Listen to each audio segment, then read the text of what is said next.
I really like the whole using evil to fight evil idea. The early riders were remodeled by Shocker to fight for evil. They used that evil power to fight for justice instead. The power itself might be evil, but it's all up to how it's being used. This is present in most of the riders. Gen Urobuchi.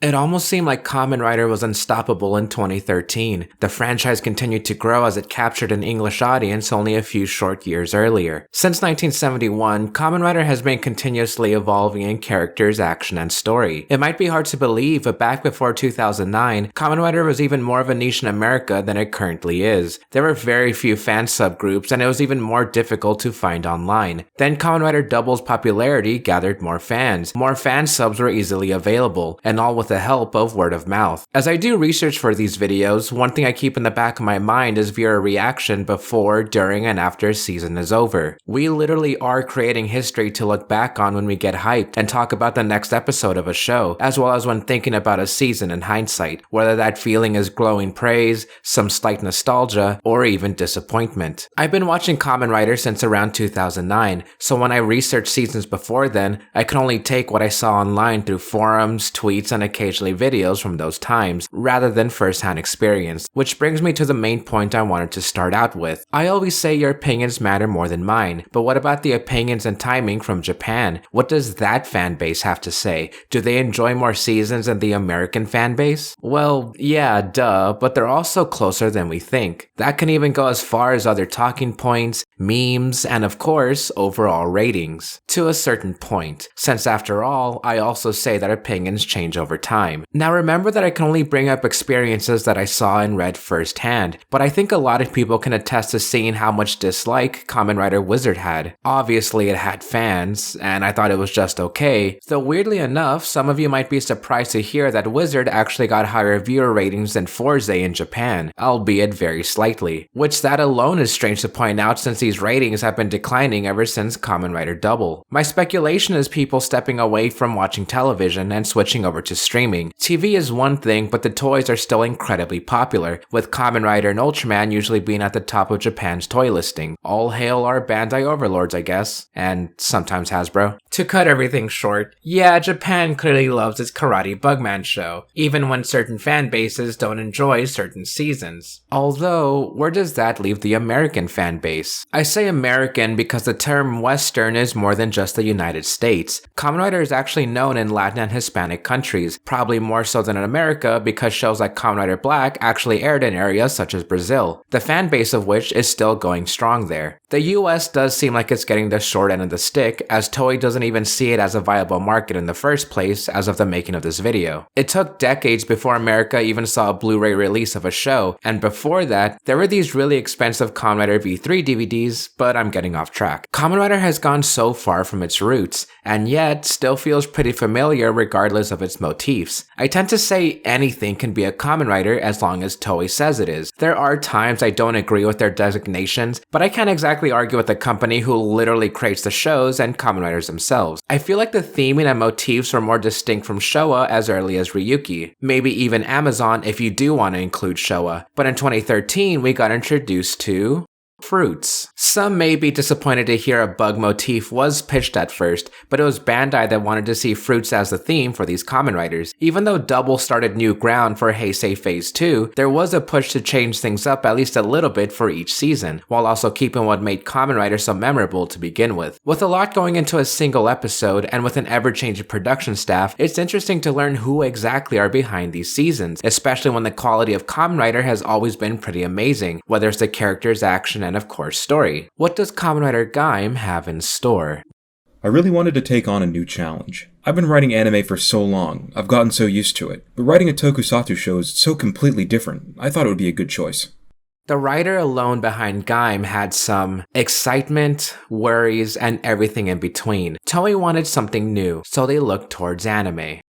Madoka Magica. So I made a video discussing its tropes already, but for now, allow me to bring up the Urobuchi himself, Gen Urobuchi. He not only wrote Madoka Magica, but other anime like Fate Zero, Psycho Pass, and the Godzilla Monster Planet trilogy, and has countless other works. What makes him stand out specifically, aside from being mainly an anime writer, is his writing style. He's not called the Urobuchi for no reason, although he was specifically asked to step away from the Phase 2 formula, which meant no 2-episode arcs and to focus on a more Phase 1 drama style. He was the only head writer, and there were many more writers to cover a few episodes, although a lot of the story was still written together with Urobuchi. That's mainly how writing for Kamen Rider goes, having a head writer/supervisor and a small team. Okay, Kamen writer, they sound very similar in English, so I'll refer to the others as story writers. We also have Nobuhiro Mori, who was a secondary writer for the series. If an episode wasn't credited to Urobuchi, then it was usually Mori. He did write for Kamen Rider before with some episodes of Kamen Rider O's, and stuck around for future seasons too. Urobuchi is part of a production company called Nitro Plus, so he got a couple of his colleagues to help with the season, those being Jin Haganea, who mostly focused on side content plus the final episode, and Gunsnark, who wrote one episode and co-wrote the novel alongside Haganea. I know that sounds completely made up like a pseudonym, but it's his real name, and that's just how he chose to romanize it. Toriko Nanajo and Nozimitsu Kaiho are also credited for writing, but I could only find that Nanajo only wrote one episode, and Kaiho is known for mostly writing novels. Now here's where I talk about the story, but I've said this a lot and I feel like it should specifically be emphasized here. Please don't use these videos as substitutes for actually watching the season. I've said before that I purposely leave out a lot, to the point where just getting the basic story beats shouldn't really count as having watched the whole show, and definitely is not the same experience. I consider Gaim to be one of the most story-driven seasons in Rider, and if the link of this video doesn't indicate it enough, there's going to be a lot to go over. You can still go through this without having seen Gaim, I guess, but please, don't use this video as a substitute. With that out of the way, let's pluck the fruit of heaven. What's the glory that you seek? The burden that you bear? What if fate itself were to call you to change the world? Can you defy your fate?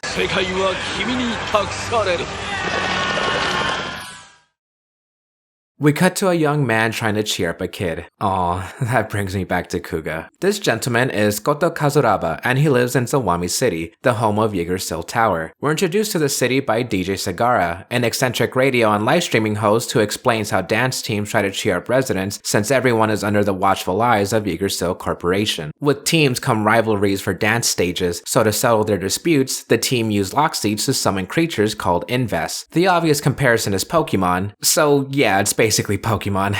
During this explanation, Team Baron defeats Team Gaim and claims their stage due to some cheating with lock seeds. Team Baron appears to be at the top of the popularity chart, and their leader, Kaito Kumon, is a bit smug but proud to have made it this far alongside with his right-hand men, Zack and Peko. The main members that make up Team Gaim are Mai Takasukasa, Michizane Kurashima, nicknamed Micchy, and their leader, Yuya Sumi. Kouta is a former member, having left to help out his sister Akira by getting jobs around the city. Yuya has been in talks with lock dealer Sid in order to get more powerful lock seeds for his team. The more powerful the lock seeds, the more power a team gains from their battles. Nobody seems to question the invest besides Kouta, who's hanging around at the local fruit bar where these lock seed deals happen. He doesn't seem to question why there is a lock dealer to begin with, but everyone seems to be rolling with it, I guess. On the TV, an ad for Yggdrasil plays, showing their seemingly endless services that they provide to Zawame, almost like a dystopian society where Big Brother is always watching. Kind of reminds me of Smart Brain from Fies in a way. Now I feel like I'm getting subliminally influenced to get Kamen Rider gummies, so let's turn our attention away from that. Yuya texts Kouta and Mai to meet him to show off a new device. They go to the rendezvous point that was provided, but they can't find Yuya. They come across a strange portal to a forest surrounded by strange fruits coming out of the ground. Mai and Kouta walk into the portal and find human-sized Inves munching on the fruits in the forest. Kouta gets the odd feeling that the fruits look delicious, but he breaks off the temptation when he and Mai get attacked by an Inves, a green one with a large claw in his arm. They come across the buckle that was given to Yuya by Sid, and Kouta figures he should put it on. They get chased down by the Inves once more, following them into the outside world. But this time, Kouta uses his orange lock seed to become Orange.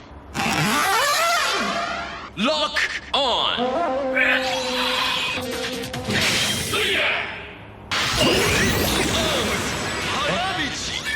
オレンジって俺 Not Kamen Rider Gaim, but Armored Rider Gaim. Our masked heroes aren't given the Kamen Rider moniker outright in the main show, and I think that's a great detail. The heroes in Kamen Rider Hibiki were actually called Oni in universe, which makes sense for what they were going for. And if you do want to say Gaim is in its own world, then being armored is the obvious observation. Though Kamen Rider is typically what anyone would go with when referring to outside the season. Armored Rider is just a nice touch in universe. So what does Gaim mean anyway? Gaim? What's a gaim? It must be something special since the title logo and the name actually use kanji instead of katakana, which we haven't seen for our main writers since Dano and before that, Ryuki. Gaimu is a combination of gai, meaning armored, and mu, meaning something similar to strength or warrior. Gaimu, armored warrior. So his name would be Armored Rider, Armored Warrior. Why is he an armored rider? Because these fruits turn into armor. Kamen Rider Gaim himself has a beautiful design inspired by ancient Japanese armor as a fruit samurai, and yeah, you can obviously see the inspirations, but there are also some very subtle touches with the undersuit and helmet. Indigo was the chosen color for the chainmail-like undersuit since it's not a common color for main riders, last seen for a Kamen Rider Blade. Gaim is also an orange because surveys showed a majority of kids had orange as their favorite fruit. Can also just say having Gaim's sword be an orange slice is genius. The orange slice came as an idea from producer Naomi Takabe, who wanted the weapon to be quote-unquote easy to understand. One more interesting bit of trivia is that one motif pitched for this season was birds. We've seen bird-themed riders before, like Fom and Dano Wingform, but it's interesting to see it being considered for the main motif here. They still made it onto Gaim's final suit, with a design on Gaim's legs representing wings. The bird motif isn't too obvious elsewhere, but it does come back in a pretty major scene later on. Kouta fights off the monster with ease, but is told by the strange woman in white, who looks eerily similar to Mai, to finish it off with the final attack. He does it and the monster is defeated. The regular Mai shows up again and Kouta feels proud of himself for transforming, and this is where episode 1 ends. Okay, so that was a lot for a single episode, even for Kamen Rider standards. I hope I haven't said anything like that before or elsewhere, because then it would be kind of weird. Please tell me if I did in the comments. I usually don't rewatch my own videos. But regardless, this is probably one of the best starter episodes in the franchise. So many questions to ask, like what the heck was going on in that opening? What's going on with Zawame and Yggdrasil? What exactly are the Invests? Where's Yuya? Who's the woman in white? But these questions and characters go at a great pace. At first it may seem like we would have to go over a huge cast introducing them one by one, but no. We only have a handful of named characters while focusing basically on Mai and Kouta. Pour one out for the nameless dance team members. Plus, the fight itself was a lot of fun, and episode 1 is basically the exact pace these early episodes go. Question after question, with a couple more characters introduced, then a cool action scene, along with some antics.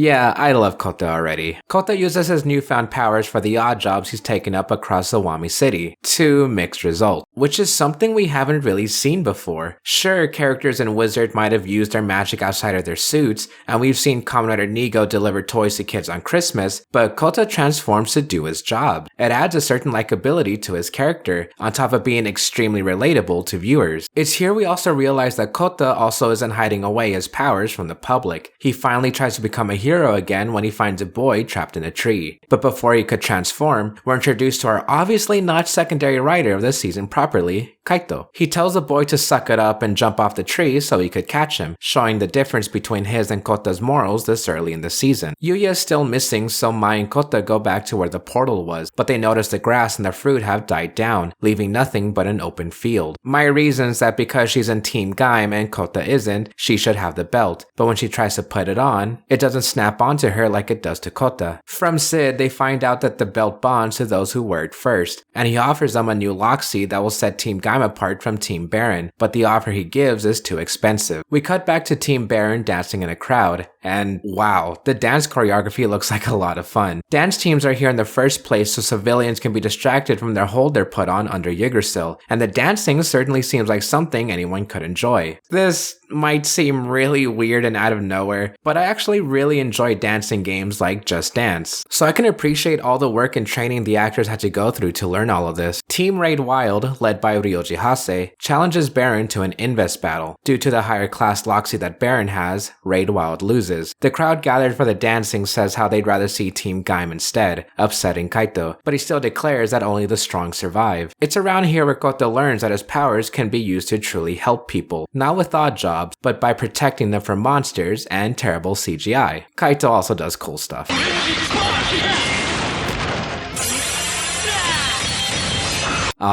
Grandpa Ichigo would be proud. Kaito then reluctantly lets Kouta use his pineapple lock seed, granting Kouta pine arms.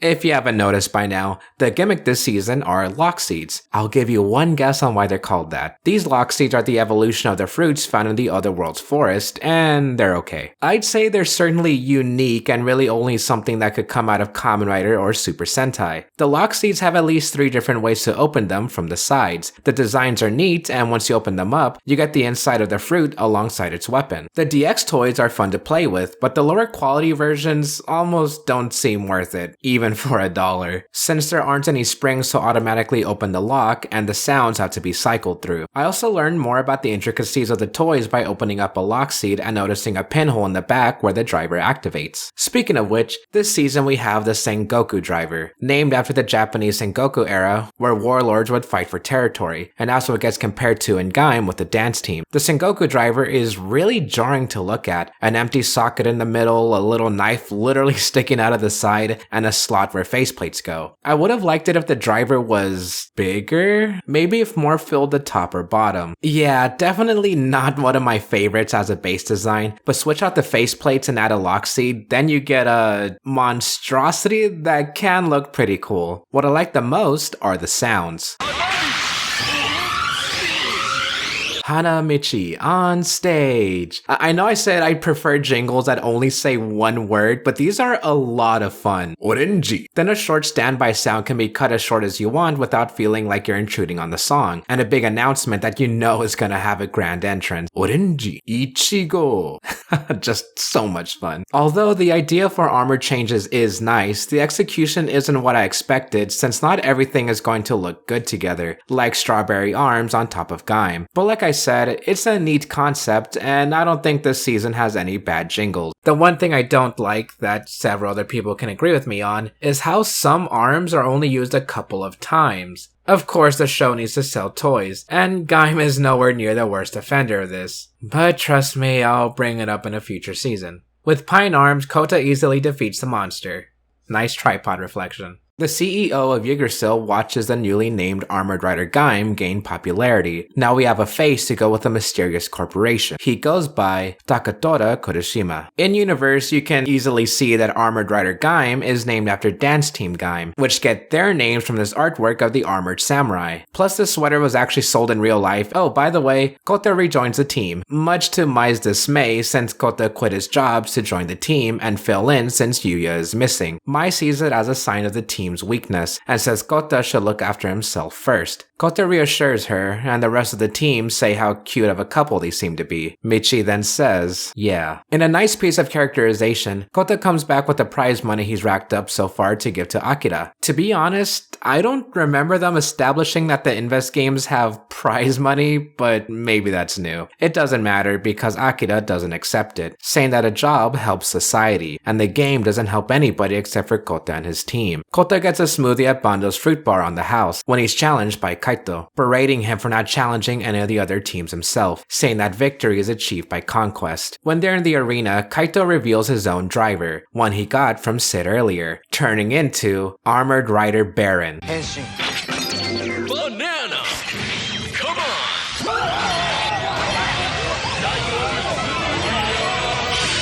Banana! Banana! Banana!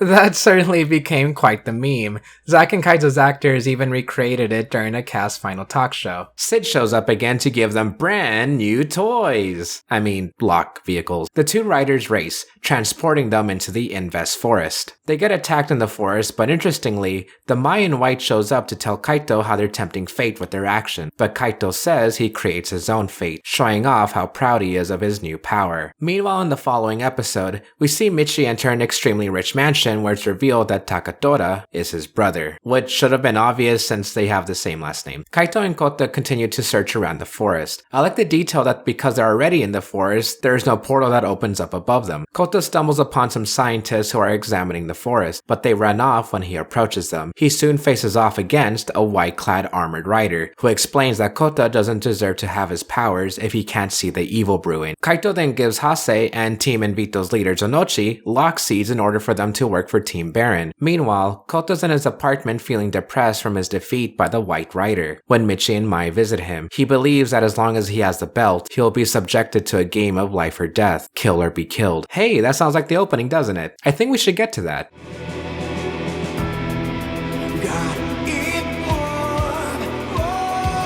That mysterious opening sounds so cool, and the lyrics are perfect. This is one of my favorite themes ever.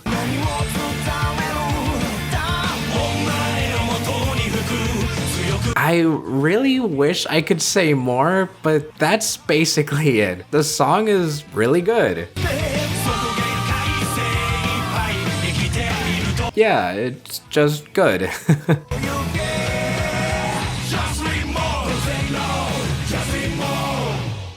Micchy is back at home thinking about the power he has in Team Gaim and whether he could protect Mai. He decides to buy a driver from Sid, but it's revealed that the way he gives drivers is very selective, and Sid knows Micchy is ToQger's brother. However, Micchy threatens Sid with the plan that he will be above ToQger in Yggdrasil's ladder, and with this, Sid is convinced to give him a driver. Later, Team Gaim is dancing at the stage when they're threatened by Janochi with a lockseed. However, the team is not unarmed, as Micchy uses his new driver and Great Lockseed to become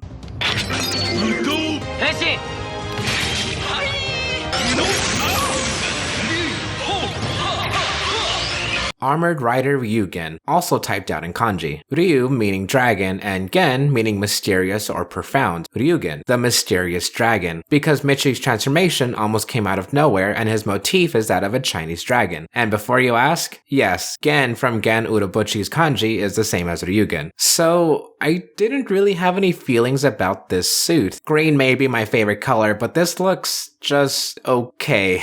I do like the big cloth in the front and the little details like the golden trimmings are nice. His main lockseed is grape and uses the Ryugen weapon, which translates into the pun, drag gun. Ha. Kouta takes a stroll through the city while this is happening, and he overhears DJ Sagara reporting on the fight. It's neat to see footage from the fight used for the report before you see it itself. But then again, who's filming the fight? Does Sagara have a bunch of GoPro drones at the ready? Anyway, he terms this new rider as Armored Rider Ryugen. Now I should mention how there are multiple motifs this season, as a melting pot of several ideas, with some being more obvious than others. Gaim is clearly a Japanese samurai, but we also have the Chinese soldier Ryugen and the European knight Baron. Our next few riders are as unique, and there's one who's even based on a Greek warrior. In episode 5, Micchy defeats the Invest with ease and achieves Janochi's lockseed. Micchy's out in an arena where he hallucinates Mai dancing. He reaches out to her, but she disappears. But then, the very real White Mai comes forward and tells the same warning she gave to Kaito, that he's stepping towards a fate that he can't back out from. He yells at her saying that it doesn't matter, that maybe Mai will finally notice him if he steps towards that fate. Then, he wakes up. Later on, Kaito puts down Janochi for losing his lockseed, even considering kicking him out of his alliance. However, Janochi is given a new lockseed. He later on discusses with Hase about how they're not being taken seriously, although Janochi reassures him that they'll be at Kaito's level soon enough. Sid very coincidentally walks by them, and he makes a devilish smirk. Kouta meets up with Mai to talk about how dangerous the belts are, and while she agrees, Mai believes it's better for Micchy to do so since he's doing it for the sake of his friends, while Kouta was doing it for the money. Then Kaito challenges Micchy with 2 Mook Invests and himself, the difference this time being that the Mooks are real, but Micchy is fighting for Kouta and his friend's sake, and he can't back down. Kouta comes up to Mai for his belt, gaining the courage to fight against him. He transforms, saying his catchphrase for the first time.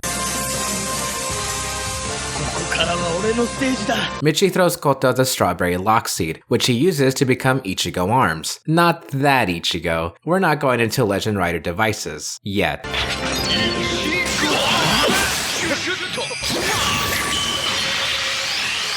Kouta was fighting against Kaito pretty well with his fighting mix with inspirational speeches there, but then he finishes off the invest with Micchy. That's when Hase and Jinochi enter the scene, revealing their drivers, and turning into...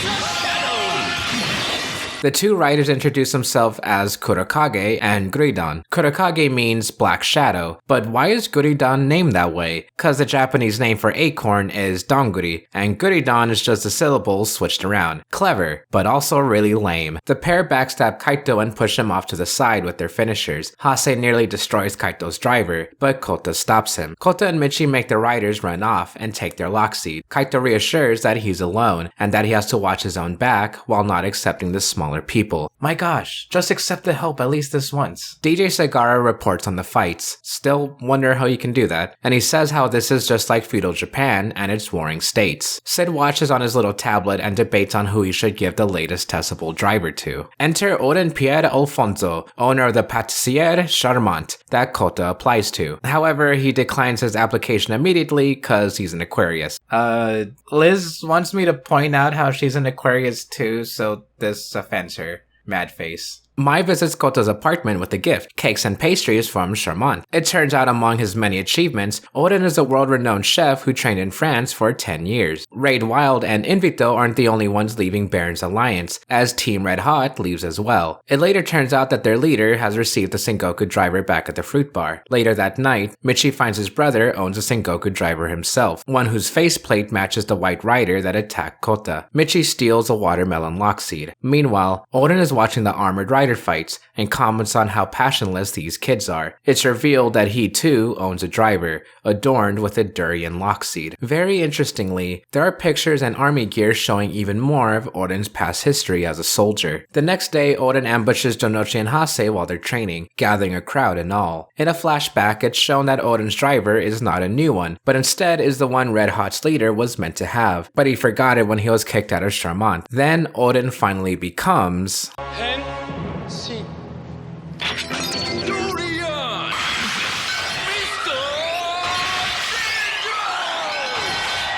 Armored Rider Bravo. Out of all the riders we've seen so far, this one is the most different. His name in universe comes from how he and the spectators say Bravo. The reason there are so many intricacies in the details, such as the cracked helmet and spikes on his armor, is because Bandai wasn't really sure if they were going to make toys for this rider in the first place. Of course, they did eventually. Although, I'm not the biggest fan of the suit. The spikes are a cool idea, but it just looks weird to me. Are durians any good? Anyway, another quick fun fact before we move on, Oden's actor is named Metal Yoshida. It's a stage name, but it's Metal Yoshida. Come on, that sounds amazing. Oden easily overpowers the two. His military training sets him above many other armored riders. With Jinochi and Hase defeated, Oden takes their lock seeds. Kouta was watching and he gets frustrated that someone who's just so strong is intruding on their games. Sagara names the new rider as Armored Rider Bravo, and it's shown that Bravo has defeated many teams in their Invest games. Oden sends out an announcement to all spectators to pay no attention to the Beat Riders, which is the collective name of the dance groups. And Kouta gets even angrier. Bando does point out that because Oden is a seasoned veteran, he's probably peeved about all the beat riders coming out and saying they're the best. Kaito says that he will be the one to beat Oden. Yggdrasil, with Sagara popping in very mysteriously, notices Bravo. And while Sid did mean for the leader of Red Hot to become the next rider, they let things play out as a mysterious man in a dark room named Professor Ryoma, who overlooks design documents of the Sengoku driver, is pleased with the data that is being collected from Oden's fights. Takatora, however, is not pleased. During one battle, Oden unleashes a swarm of Invest and Kouta uses the power of the watermelon lockseed he received from Micchy.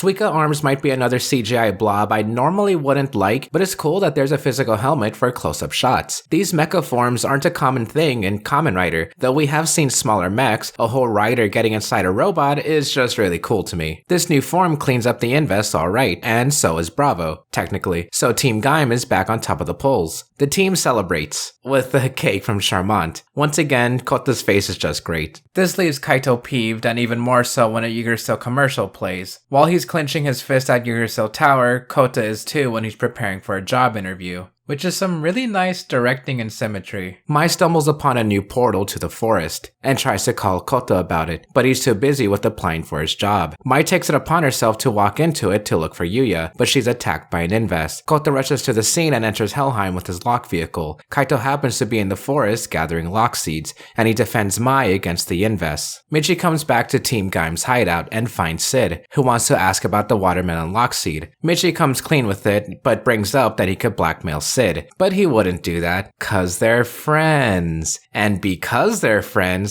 Micchy asks for one small favor from Sid. Mai and Kaito look for the portal that she came out from, but it's gone. She then tries to tend a wound on Kaito's arm that he received with the Invest fight, but notices that there's an even larger wound covered by bandages. Kaito tells Mai about his childhood, how he came from a family that lived in a rural Zawame city. Then everything changed when the Yggdrasil Corporation arrived. Mai explains that she more or less went through the same experience as him with Yggdrasil, only now Mai has matured into wanting to see through tragedy and be optimistic throughout everything, in contrast to Kaito's survival of the fittest mentality. Kouta arrives and face plants in the forest, knocking him out for a while. He wakes up and gets attacked by Invest. Micchy jumps through a portal, mysteriously with his own bike, and joins Kouta in fighting them. Kaito and Mai are attacked by a dragon Invest, but Kaito is too weak against him. Kouta and Micchy come across them and help Kaito, but even then they are powerless against the monster. There's a tear into Zawame that opens up, taking the fight with them. Kouta uses Pine Arms and actually takes down the monster's armor, and Kaito becomes Mango Arms for the first time to finish him off. Wouldn't this form be more impactful if Kaito fought against him the entire time? Oh well. Micchy mentions his fears about Invest coming out of the forest and staying in this world to rain havoc. Those fears are justified as there are reports of monsters coming out and attacking people. Bando even gets attacked by a high-ranking Invest, and Kouta comes in to stop him. It's interesting to know how active and fit Kota's actor, Gakusano, is, and he gets to do many stunts and civilian fight scenes on his own, but the choreography for the rider fights aren't grabbing me so far. Maybe they're prioritizing the story here instead of the fights. I will say though, they show off several ways Kouta uses his transformation within the fight, and they're pretty cool, like how he shoots off his orange armor at the monster like a cannon. Team Gaim takes it upon themselves to look for tears and warn people about the Invest on the loose in an effort to stop the attacks. They're all alone on this one, as all the other teams turned them down trying to help them. Kouta goes above and beyond, however, as he shows up transformed to tell an old lady about the monster, but it only ends up with her thinking that he's a monster. How does that even happen though? She could have believed that he was some sort of Power Ranger, right? Knowing that Invest live off the forest fruits, the team used those fruits to bait out the monster. Man, there are so many memes coming out of this season, and it's only episode 9. Maybe Gaim really is overrated. Just kidding. Or am I? Shenanigans ensue when kids and even some crows start to attack the trap for some reason. Wait, did Kouta just kill those birds? Jeez. But then the monster flies in, and the two riders fight it off. Micchy places his smartphone on the monster with the tracker turned on. This episode just feels like something out of Scooby-Doo. I don't know. This leads them to a tunnel that's filled with a forest plantation. While they finish off the monster, they hide when the White Rider appears. Then, a troop of Yggdrasil researchers march in with flamethrowers to burn the plants, one of the many ways that they're hiding their mark on Zawame. Micchy notices that the White Rider's driver is the same one that Taketora had. You know, maybe all these hints would have been more powerful toward the full reveal if all the promo material didn't feature Taketora as Zangetsu. But oh well. Back in Yggdrasil, Professor Ryoma and Taketora are talking about how fast the forest is awakening, now mentioning its full name, the Helheim Forest, and now they have a need to push out new equipment as soon as possible. Taketora says he'll be the subject for the equipment, saying that the fate of humanity is in Yggdrasil's hands. I'm getting ahead of myself in the story here, but I cover the recaps in chronological order, for the most part. You probably know that the later half of Heisei has a lot of side content with its movies and V-cinemas, which are direct-to-video movies that basically started with Shin Kamen Rider, then Kamen Rider Este, and we didn't get them again until nearly 20 years later with Kamen Rider Double. Hyper Battle videos are a separate piece that, of course, we'll get to. I barely went over the V-cinemas and history of Double, but I thought they were great side stories to spend extra time with our favorite characters. Unfortunately, O's and Forze didn't receive any, not for a lack of popularity, but you can only have such a limited staff per production, and some were moved over to Super Sentai's side. Circling back around to Gaim, now this is where its popularity changes the show's fate, which also isn't the last time this is gonna happen. The Gaim Gaiden V cinemas were all released after the show's run, and if you didn't know, Gaiden means side story, so of course, they revolve around side stories with certain characters. They all take place in several different points of the season, but as it goes with writing these shows, there's rarely an exact pinpoint to when these happen, so I'm gonna go by what makes the most sense in the timeline to me. These Gaidens were released as a 2-movie set.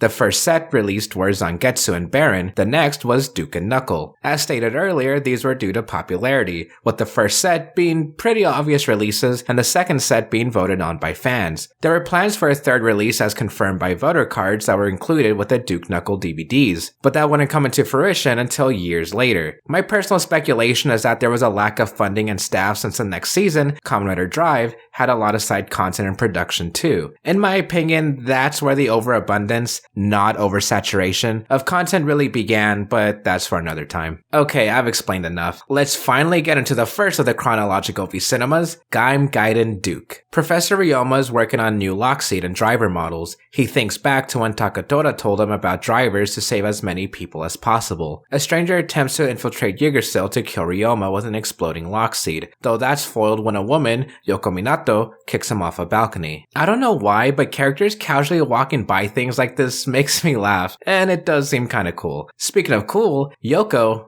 okay, really quick, she's mostly referred to as Minato since that's her surname, and I'm pretty sure that's what most fans refer to as anyway, but I've always called her Yoko, so I apologize if I go back and forth between her first and last name. Anyway, Yoko shows how cool she is right off the bat by sneaking into the home of the stranger, like some sort of spy, because she actually used to be one before being recruited by Ryoma. Within the stranger's apartment, Yoko finds that the man was a nobody who was part of the Black Bodhi Tree organization, a cult that's hell-bent on New World Order. One of their signs is the Zakuro, or pomegranate lockseed. Ryoma knows that their leader, Kuro Kugai. I don't know why, but I really like the name, Kuro Kugai. Maybe it's the alliteration, like some kind of comic character. Ryoma has a flashback to when he was but a lowly employee in Yggdrasil, and no one believed in his project, all except for Takatora. Still try to cover it all up. Oh, I know this seems kinda random, only cause it's random in the movie too, but Sid's backstory is that he used to be some low-life thug until Ryoma recruited him too. Yay? With the help of Yoko, Sid, and his own ego,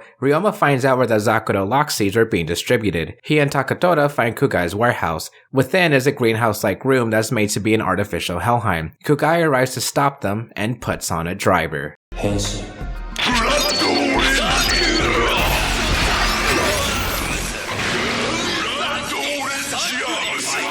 Our first chronological movie villain in terms of story is Kamen Rider Saber, not Saber. Yeah, I don't like the suit. Not because it's a kit bash, which is something we'll be seeing a lot with these movies, but because the helmet looks so off compared to everything else. Is it weird that my favorite parts are the boots? Although you might be wondering about the lock seats. Pomegranate is already pretty unique for Gaim, but what about blood orange arms? We're gonna save that for the next movie. Ryoma's new driver models aren't complete yet, so luckily he has his own Sengoku driver. Did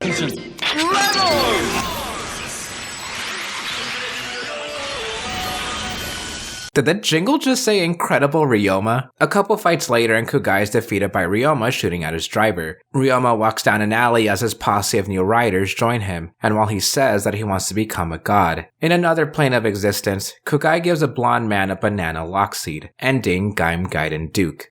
I'm really impressed with how well these side stories fit into Gaim's season, considering these were revealed several months after it ended. Maybe it's not that difficult to just drop in a short story of a character doing something without others knowing, but it's the connection between these movies that impresses me more than anything. In fact, I kind of preferred watching through Gaim with the story's chronological order rather than production release. I wouldn't recommend a first-time viewer to do that, but it was interesting to me how well these were made. Gaim Gaiden Duke might actually be my favorite of the Gaim Gaidens, not including a special one that released years later. Ryoma has always been an interesting character to me, and we've barely started with Gaim, only being about 9 episodes in. Hindsight is an aspect I'll be bringing up a lot, as if I didn't already talk about that enough with Kiva, so I'll continue by saying that this is my 4th watch of Gaim as a season. Although this watch through was my first time seeing the second set of Gaiden movies, literal seconds, and I would have preferred more, but at the same time, what more do I really want to know about Sid? Minato seems like she could have had a pretty extensive Gaiden too, although some of that mystery adds to her character as well. What grabbed at my heart the most was Takatora truly believing that Ryoma could save the world. One of my favorite aspects of storytelling is world building, and Gaim standalone has plenty of it. Then the movies expand on that even more than I expected. Yggdrasil has been rooted since the beginning, but of course there are going to be more organizations out there, such as the Black Bodhi Tree Cult. It's adding things like this that I absolutely adore, even if it's something as a simple mention or a piece of paper that's easy to miss. In the season there are other dancing teams that we don't see physically, but they exist because we see their names and logos through DJ Sagara's show. Again, minor, but I love that. And having Ryoma go up against a failed Yggdrasil experiment that created their own cult is so out there that I can't help but to smile at Ryoma's Loxy jingle. So this is gonna be a bit awkward, but it's movie time! Kamen Rider x Kamen Rider Gaim Wizard, the fateful Sengoku movie battle. These movie titles just get longer and longer. I won't cover Wizard's portion here since that's covered in History of Wizard. Ironic considering there's one Gaim part later that I'll cover in Drive, but we'll get to it when we get to it. Besides, I've ranted enough about Wizard for one lifetime, probably.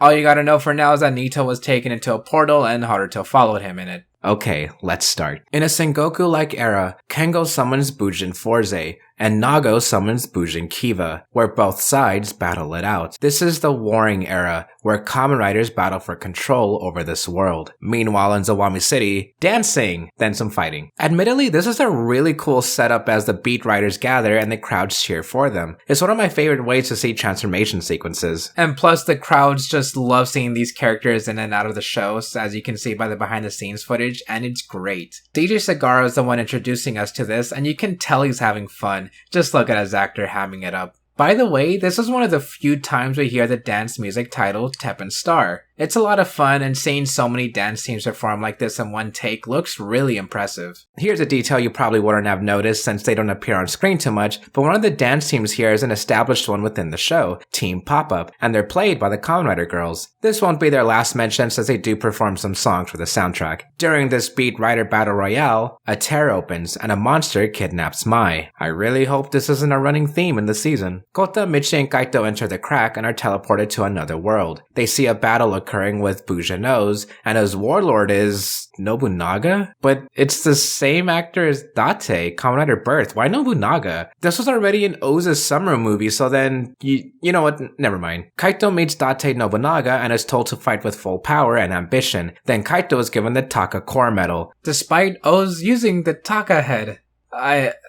Okay, that aside, I like this interaction, but Nobunaga? With a guitar?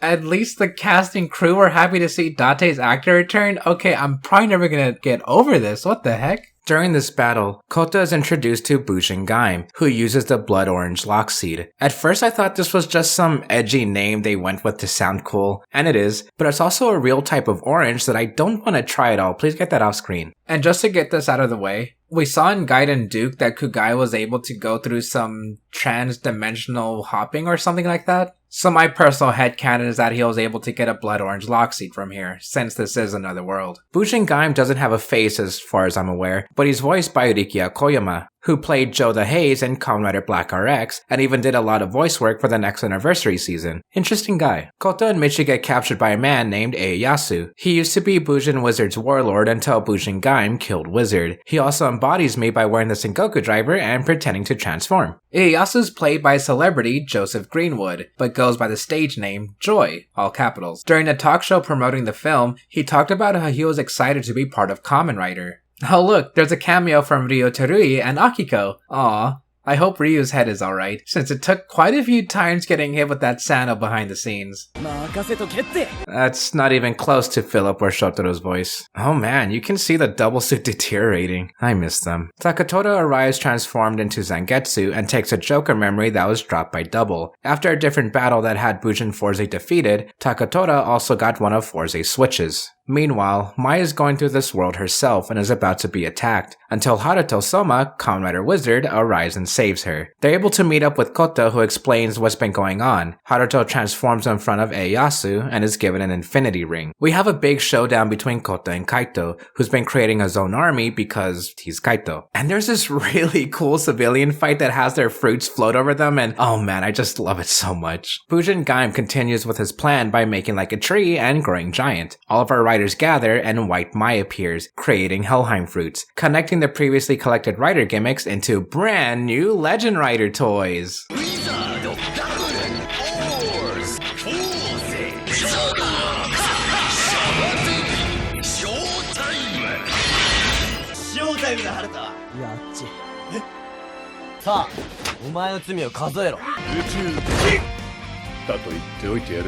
Kouta and Haruto defeat Bujin Gaim by kicking watermelon arms like a soccer ball. This is setting up for something, I can just feel it. As the sun sets, Haruto and Nito say goodbye to the other riders. Chimera loves eating Helheim fruits, the Beat Riders return to Zawame, and we get early bird cameos of the other riders.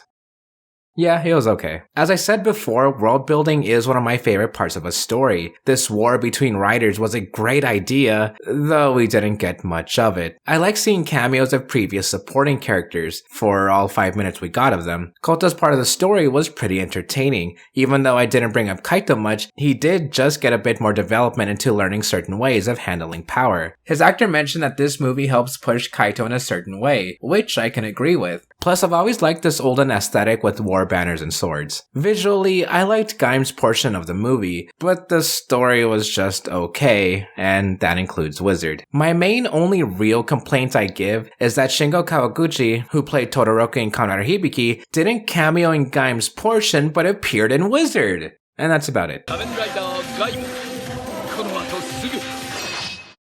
When I first started watching Kamen Rider Gaim, it was definitely a weird show to explain. There were dancing gangs, fruit locks, and weird-looking monsters that, quite frankly, are still in my nightmares. But after watching the series twice now, I can rightfully say that this is one of the coolest and craziest shows that I've ever seen. Kamen Rider Gaim was my introduction to the franchise of Kamen Rider. And to be honest, it's a pretty great series to start off with. The end of every episode and the cliffhangers would entice me to watch one after another, and before you know it, I was addicted. With every new character to every new power-up, Kamen Rider Gaim would reel me in with all the new stuff that they would have in every episode. This show was also just an overall roller coaster of emotions for me. One episode would have me cheerful, super happy, while the other one would just have me straight up in tears and in shock. And this is due to the different arcs in the show, and those would truly represent one's journey into adulthood, with all the obstacles along the way included. And you can really see that with the tone of the show, starting off really lighthearted, but ending up quite dramatic. With the more episodes you watch, the stakes get higher and higher, and each episode is quite memorable in their own way. There are also just some random episodes that I like too, like the one where Gaim would team up with Kikaider, and also the one where Kaito got stuck in a soccer world. Also, that soccer movie, why, I still don't understand the reason of that. Speaking of movies, Gaim had some amazing movies at that. From the epic Sengoku movie battle of Gaim Wizard, to seeing the return of multiple Heisei and Showa riders in Kamen Rider Taisen, these movies are for the fans. Also, there was that team up with ToQger, which was also super fun. The Gaim Gaidens that premiered after the show's end would also do a good job in expanding the Helheim universe that the show has created. Now, the soundtrack of the show is also just amazing. Every song would have a sense of greatness and also just feel orchestral. The theme song Just Live More is easily one of my favorite parts of the show and would get me very hyped for the episode that I'm about to see. And to this day, I still have both Rise Up Your Flag and Rambu Escalation stuck in my head. It's just too catchy. What I love most about Gaim is its characters. With over 10 writers and multiple side characters, there's totally someone that you are bound to fall in love with and relate to, like the lovable Oren Pierre Alfonso, or the mysterious Ryoma Sengoku. Each character is different from the other, with most being from different backgrounds and associating with the different dance gangs. Still a weird word to say. My favorite character is Kaito, as I admire his perseverance, ruthlessness, and his compassion. This show really is something different from the other writer shows. It's one I connected to the most, and one I can easily recommend to my friends. If you haven't watched it, please do yourself a favor and watch the show, and you'll see yourself entering the world of the Helheim Forest. Kamen Rider Gaim. この後すぐ It's Christmas in Zawame City, and I'm sure nothing bad will happen this holiday season. Kouta takes up a job handing out flyers in a Santa suit, and he hears the cries of a woman getting attacked by Inves. Once again, Kouta's civilian fights are really fun to watch, with or without him in a Santa suit. He takes out the monsters as Gaim, and later talks with Micchy about the White Rider and how they could work together with the other beat writers. Micchy, however, doesn't tell him about his connection to ToQger. He devises a game with the other teams, where they ought to collect the most lock seeds in the forest. Not only will they find out more about the forest itself, but Kouta is sure he could draw out the White Rider by doing so. Meanwhile, Jinochi and Hase are working as mall reindeer when they are invited to the game. I like how excited Hase is over Kouta calling him. The riders come to Sid to ask him to lend them lock vehicles. Micchy entices him with the offer that they'll give him all the lock seeds they gather. Sid is convinced, but he tells them that the vehicles will be ready by Christmas. Mai, however, is not so excited about the game, with the team saying it conflicts with their plans about their personal Christmas party. Kouta reassures the team that doing the game will help them find clues about Yuya. They'll also be safe, and they'll be back in time for Christmas. Happy endings, probably. Ryoma himself berates Sid about the game, saying it will compromise Yggdrasil's secrecy, but finds it intriguing. The four riders prepare for the game, and DJ Sagara reports on it, leading Oden to force his way into it. Suddenly, a ton of Inves appear, and the riders fight them off. Kouta is the first one to get into the Helheim Forest, but Jinochi sabotages Micchy by throwing a lock seed at an Inves. That's when Micchy debuts his new form, Kiwi Arms.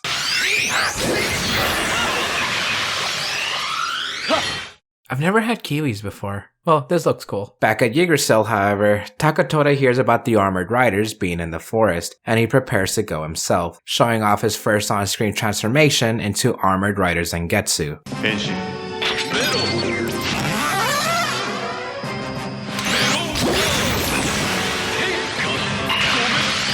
Here's probably the better place to mention that I absolutely love the Zangetsu suit. White for the regal look, and while it has a similar samurai motif to Gaim, this one is meant to look more like a shogun. You've probably also heard of the name Zangetsu before, with Zan meaning to kill or murder, and Getsu meaning moon, the killing moon. Man, that is a heckin' cool name. The first thing the riders do in the forest is fight, and then it comes between Kaito and Oden. Oh god, he's terrifying. So Jinochi and Hase watch on, and Hase says a pretty prophetical line here about not becoming some mook. Incidentally, Jinochi does fight off some mooks, but he gets knocked out by ToQger. The Yggdrasil members take him away, and ToQger tells them to take them out of the crack, which is their own name for the tears across Zawame City, which Kouta coined. Kouta follows them and disguises himself as a Yggdrasil researcher. Here he finds out the name of the Helheim Forest, and hears how the armored riders are merely guinea pigs. ToQger approaches and fights the two battling riders, and Oden gets immediately infatuated with him. For whatever reason, Sid talks to himself about exposition that the game was targeting kids rather than adults, who wouldn't risk their lives for it. ToQger then fights Micchy, with Micchy being the only one who knows about his brother being a writer. The Yggdrasil camp gets attacked, and Kouta fights off the Inves before he can go and save Micchy, despite his rage over him being a rat in a cage. Liz, is this a reference to that one song?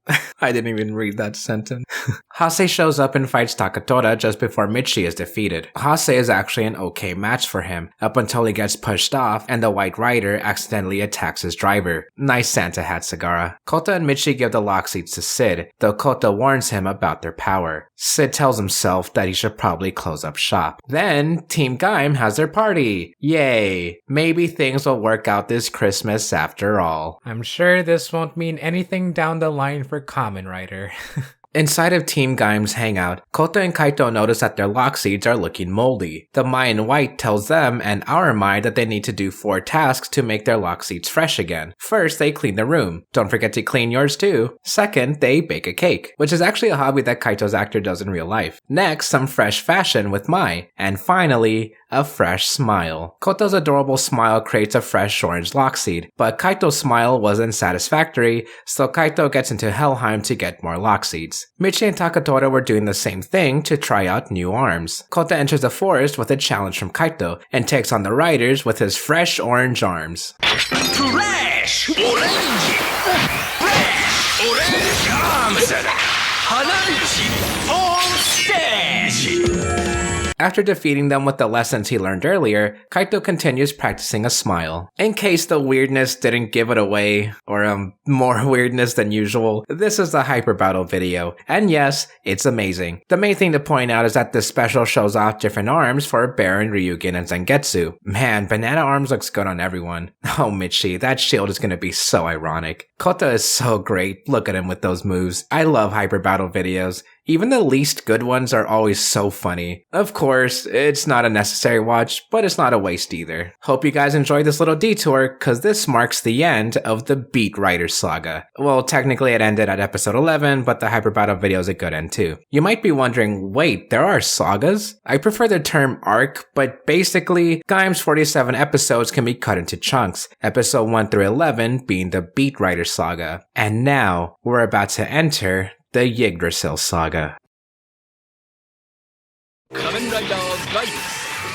この後すぐ Episode 12, Enter the Next Gen Riders. I wonder what this episode will bring. It seems we need a little refresher. Luckily, our Kouta is here to explain to Micchy that they were test subjects for Yggdrasil and their research into Helheim. When they realize they're being tracked by their drivers, they decide not to transform anymore. They're recognized by a couple of Team Gaim fans who point out their jackets, as well as their lock seeds and everything else. Then they're suddenly attacked by an Invest, which forces Kouta to fight back. They notice a crack closing up and take cover when Yggdrasil shows up. This time, they aren't just a regular hazmats we've seen before. They're a troop of soldiers donning Hase's Kurokage form. The troop destroys the evidence. Meanwhile, Kaito is standing on an empty plot of land, reminiscing about Zawame before Yggdrasil. Mai stops to see him, and they talk about the effects that Yggdrasil had on this town, saying there used to be a tree with a shrine here, but it has since been taken down. Mai reveals that her last name is Takasukasa, and that her father was a priest for the shrine. Mai puts down the claim Kaito makes that nostalgia is just from bygone times, hollow inside and abandoned. She still has the memories of wanting to be a flower girl for the shrine, and she'll never look back at them in anger. Kaito walks away. Then, Mai sees herself in white clothes, and she tells her that she can actually change her fate now, different from what she told those before her. She could leave the city, Kaito and Kouta, or she could accept her feelings and let fate decide over Zawame City. Then there's no turning back. The white-clad Mai turns away, and the original Mai tries to run towards her, but she disappears just as Mai steps into a dirty puddle with her white shoes. The symbolism just keeps coming. Kouta says that the team should be even more public with their image along with the secrets they know, but Micchy turns that idea down as Yggdrasil is on their tail. Plus it would lead to the other teams distrusting them more. They get into an argument, and it shows some of Micchy's conniving side, but ultimately they decide to not go public with their secrets. Meanwhile, Team Baron challenges Team Raid Wild on their stage. Sadly, Hase can only unleash an Invest as he can't transform anymore. His Invest gets defeated pretty easily, and Kaito achieves his lock seed. Hase notices that Jinochi is watching on, and it turns out that Jinochi was going to take Raid Wild's stage for himself. Jinochi goes straight to Odin to ask how to become a real man, and because of his astrology sign, Odin takes him in. And so, Jinochi is now working for Charmant. Lucky. Micchy decides on getting rid of the belt so it would not only stop Yggdrasil from tracking them, but also protect Mai. That's when Invest start attacking people, forcing him to transform again, even with Micchy trying to restrain him. Meanwhile, Takatora is surrounded by Kurokage soldiers in the Helheim forest. He puts on a brand new belt with the Melon Energy Lock Seed.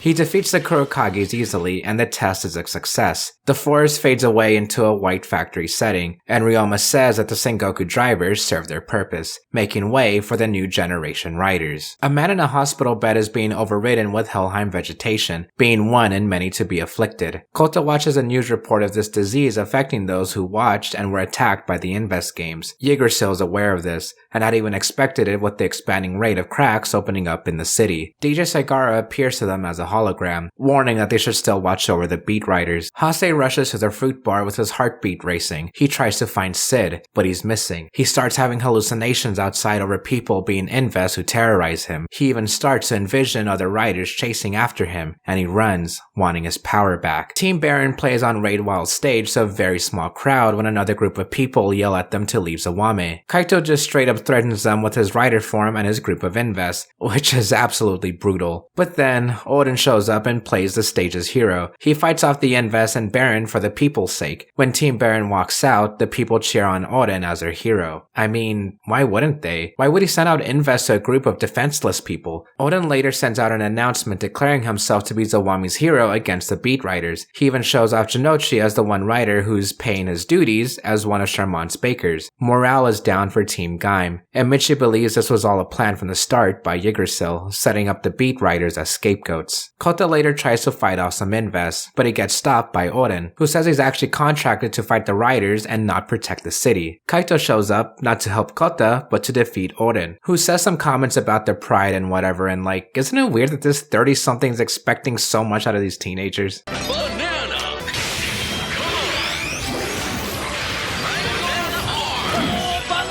The Invest eats Helheim fruits and evolves into a larger beast. Takatoda defeats it, but Hase watches him with rage, asking why he doesn't have that kind of power. Hase gets tempted with the Helheim fruit and eats it to become an Invest. Temptation comes in many forms, but it always comes from a want. Hase is not only a scapegoat for Yggdrasil in the audience, but he's also a warning. Kaito wants power, just like Hase, but something important is missing. A forbidden fruit isn't always literal. Power is a want that not everyone can have, especially if you can't control it. Takatoda says that Hase has to die now, saying that he's not a human anymore. Kaito holds him off so Kouta can deal with Hase. Kurokage's soldiers take Kaito away. Rika and Rat, who are part of Team Gaim, happen to find Hase when he walks out into their fruit bar. Real quick, I don't mind ruining the moment, but I didn't know either of these characters' names until Liz wrote it into the script. Meanwhile, Micchy is sneaking around Yggdrasil to get information when he hears Takatoda and Sid talking about the Genesis drivers. Micchy goes to one of their computers and finds out that Invest monsters were actually once creatures from their own world, as demonstrated by Ryoma as he gives a hamster a piece of Helheim fruit, transforming it into a mook. Hase is attacking people and gets stopped by Kouta, still hesitating to fight him off. He transforms begrudgingly, and he remembers what Takatoda told him. If you dare to ask why to an enemy, then you've already lost. It's pointless to seek meaning on the battlefield. Kouta realizes this was planned. Kouta himself is fighting off Hase.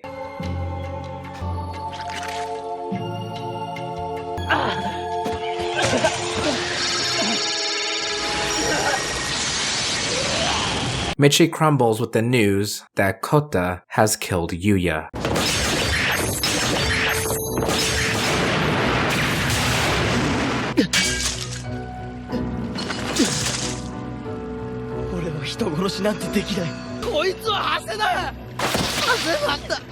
Suddenly, 4 figures above the stage appear before Kouta, using Genesis drivers to become new generation riders.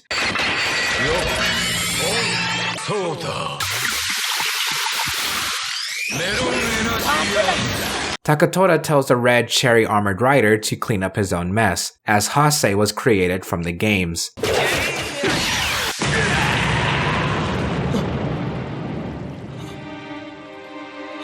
The rider reveals himself to be Sid, and a troop of Kurokages knock out Kouta and take him away. Kouta and Kaito are taken to Yggdrasil Tower, brought to Professor Ryoma Sengoku, who introduces himself as the creator of all the rider's equipment.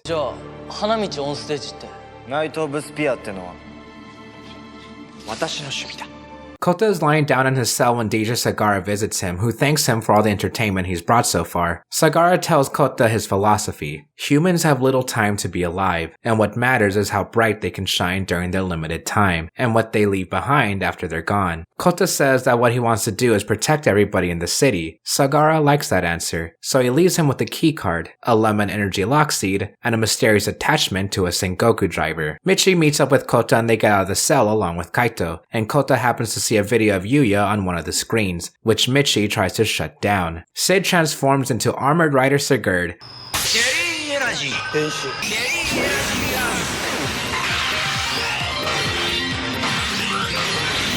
and I guess now's a good time to talk about his suit and his name. Sigurd, or Sigurd, is based on an old Norse hero of the same name. The Norse Sigurd was a known dragon slayer until he was killed by deceiving the Queen of Iceland in order to gain political power. I don't know the exact details of the story at all, but I gotta say, that sounds pretty familiar. Winky face. Like Bravo, Sigurd was designed with the intention that he probably won't have figures released of him with intricate patches of fur on his arms, but he too got figures made out of him. None of them have fur, of course, but I'm sure there'll be some figure arts renewal in 100 years. I will definitely have that. Absolutely sure of it, and it will be really expensive. The Pink Rider reveals herself to be Yoko, and she stops Sid as Ryoma decides he needs more data from the riders. Micchy enters a tunnel and finds Kurokage troopers on flying lock vehicles rushing towards him, and he transforms not knowing that Takatora is watching him on a security camera, and takes his anger out on Sid, who plays dumb, but suggests maybe he will like to fight alongside his brother. Back at the Kuroshima household, Micchy enters his room to find Takatora sitting down watching the Yuya footage. He's not mad, he's just impressed that Micchy could copy all their data down so fast. Micchy's ambitions are towards finally showing the world Yggdrasil's secrets, but Takatora shuts that down as he wants to show Micchy the truth about what Yggdrasil is doing. The monster starts attacking people outside, and Kouta tries to fight back. Suddenly, his Gaim faceplate gets knocked off. Well, that's not good toy quality control. And he realizes he can attach the Genesis core onto the belt. With the lemon energy lock seed attached, he becomes Gaim Jinba Lemon.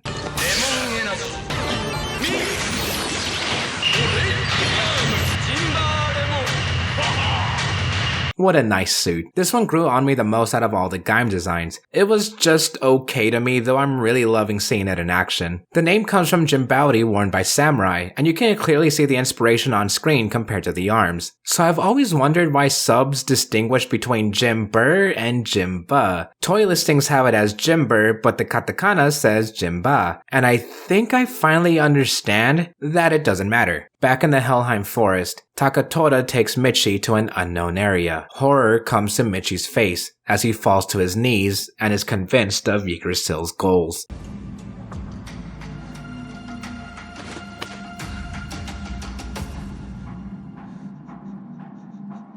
Kouta goes back to their fruit bar, and Bando gives him some words of wisdom. Not all weak people are inherently good, and not all strong people are bad. The riders fight with Kouta turning into Jinba Lemon. Kouta finishes them off, and that's when Yoko joins the battle.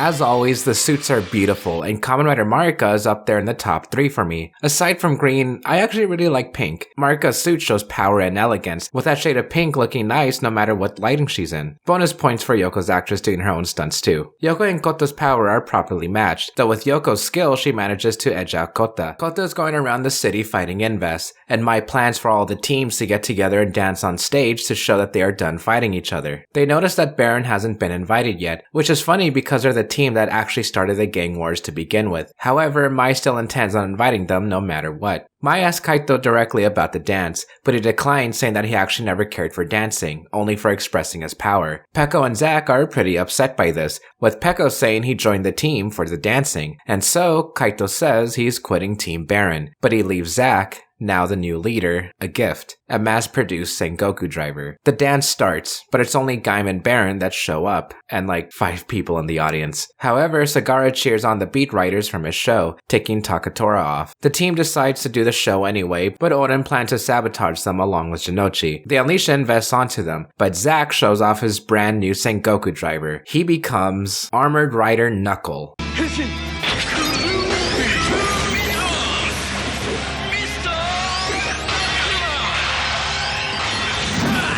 Zack is my favorite character of the season. From being a bully laughing along behind Kaito in the beginning, to being a protector leading Team Baron and helping others. Now, he's Kamen Rider Knuckle, which has the undersuit of a Kurokage but looks great with those added oversized hands. I love you, Zack. And so, the two riders fight off Oden and his Inves.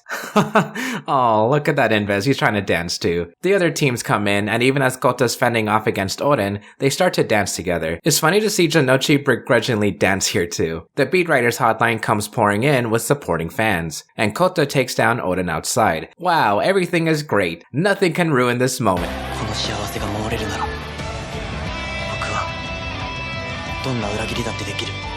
Oh.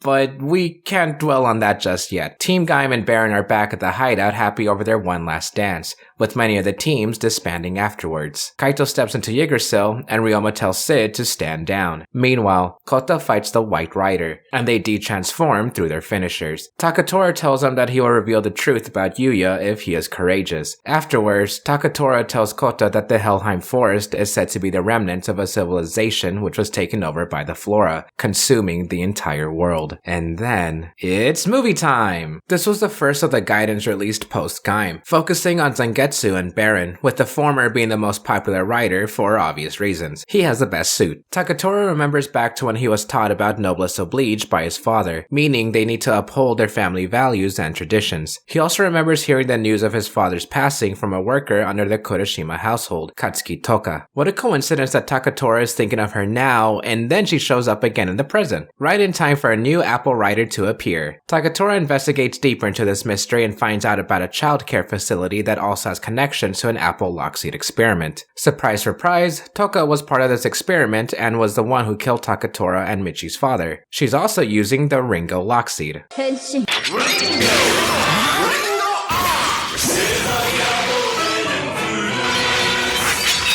Takatora has a surprise too.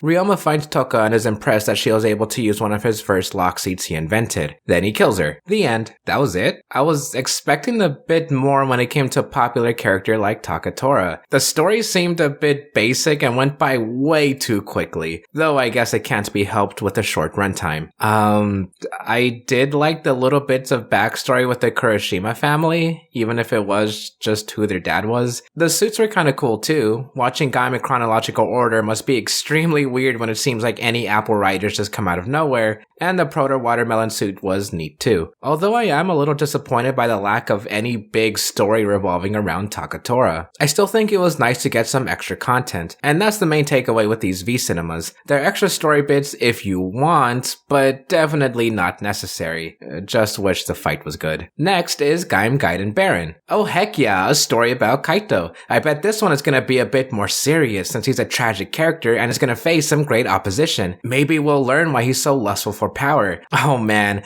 this is gonna be a comedic Prince and the Pauper story. A man who looks like Kaito, named Shapur, escapes his butler, Alfred, who's trying to kill him for the money. So Kaito gets caught up with the shenanigans and fights Alfred.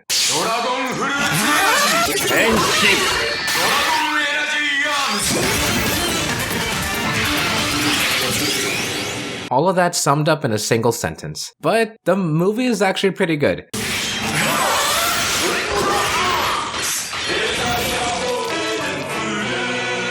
Yeah, this is my second favorite of the Gaiden segments. The baseline story is really weird and honestly not that great on paper, but the execution was a lot of fun. We get a little more backstory for Kaito, and then we see his actors show off by playing these two completely opposite roles. The characters learn from each other, we get some cool scenes, and the real reason behind Alfred's motives is pretty good. The Zangetsu and Baron movies aren't what I expected, kind of in a bad way. You know the saying, give the audience what they didn't know they wanted. Well, I still don't want these, but I'm also glad they exist, if only to give me more to talk about, at least in a couple sentences, and they are entertaining regardless. Okay, I know that was super short to cover these two segments, but I honestly didn't have much to say about them, so let's just move on. Kouta is sitting down at the steps of Yggdrasil when Micchy appears. He tells Micchy that he met the White Rider and the truth to the corporation, but Micchy shows no emotion to this news. Cause, Bando believes that there's a lot of power in a secret, and it could be taken advantage of against those who don't know. The weapon that Sid mentioned, named the Scalar System, is expositioned by the Yggdrasil crew, and that Takatora has the final word on the use of the weapon. Kouta and Micchy go to investigate the crack on the other side, only to find Ryoma and his goons protecting it from the Inves. Well, actually, it's just Marika and the Kurokages fighting back. でも嫌な役目を上司に押し付けてきちゃったからね。私も一応ポーズをとって頑張っている素振りを見せておかないと。Kouta steals Yoko's peach lockseed and dashes into the crack to Yggdrasil, with the intention of wrecking the controls to the weapon. The fight goes to the control room, and Takatora reveals the truth about Yuya. Kouta can't save him, because he killed him.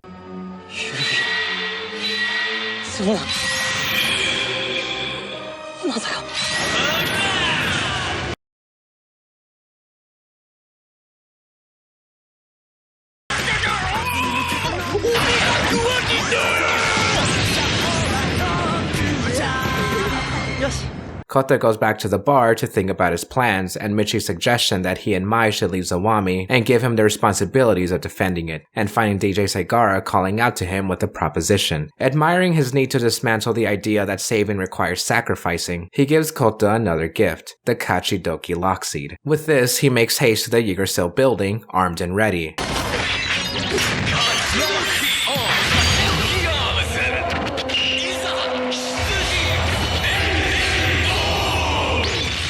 Kachidoki arms. I don't think I have opinions on this that no one else has said, but this is a gorgeous suit. Segara watches the battle when the mysterious woman comes up to him, and he addresses her by name, the woman of the beginning. But let's divert our attention to some trains. A colorful train carrying a group of youngsters reaches Zawame City. They visit the sites and watch Mai dance with the team. Then some monsters who call themselves Baran appears. Mai tells the team to escape, but it's okay.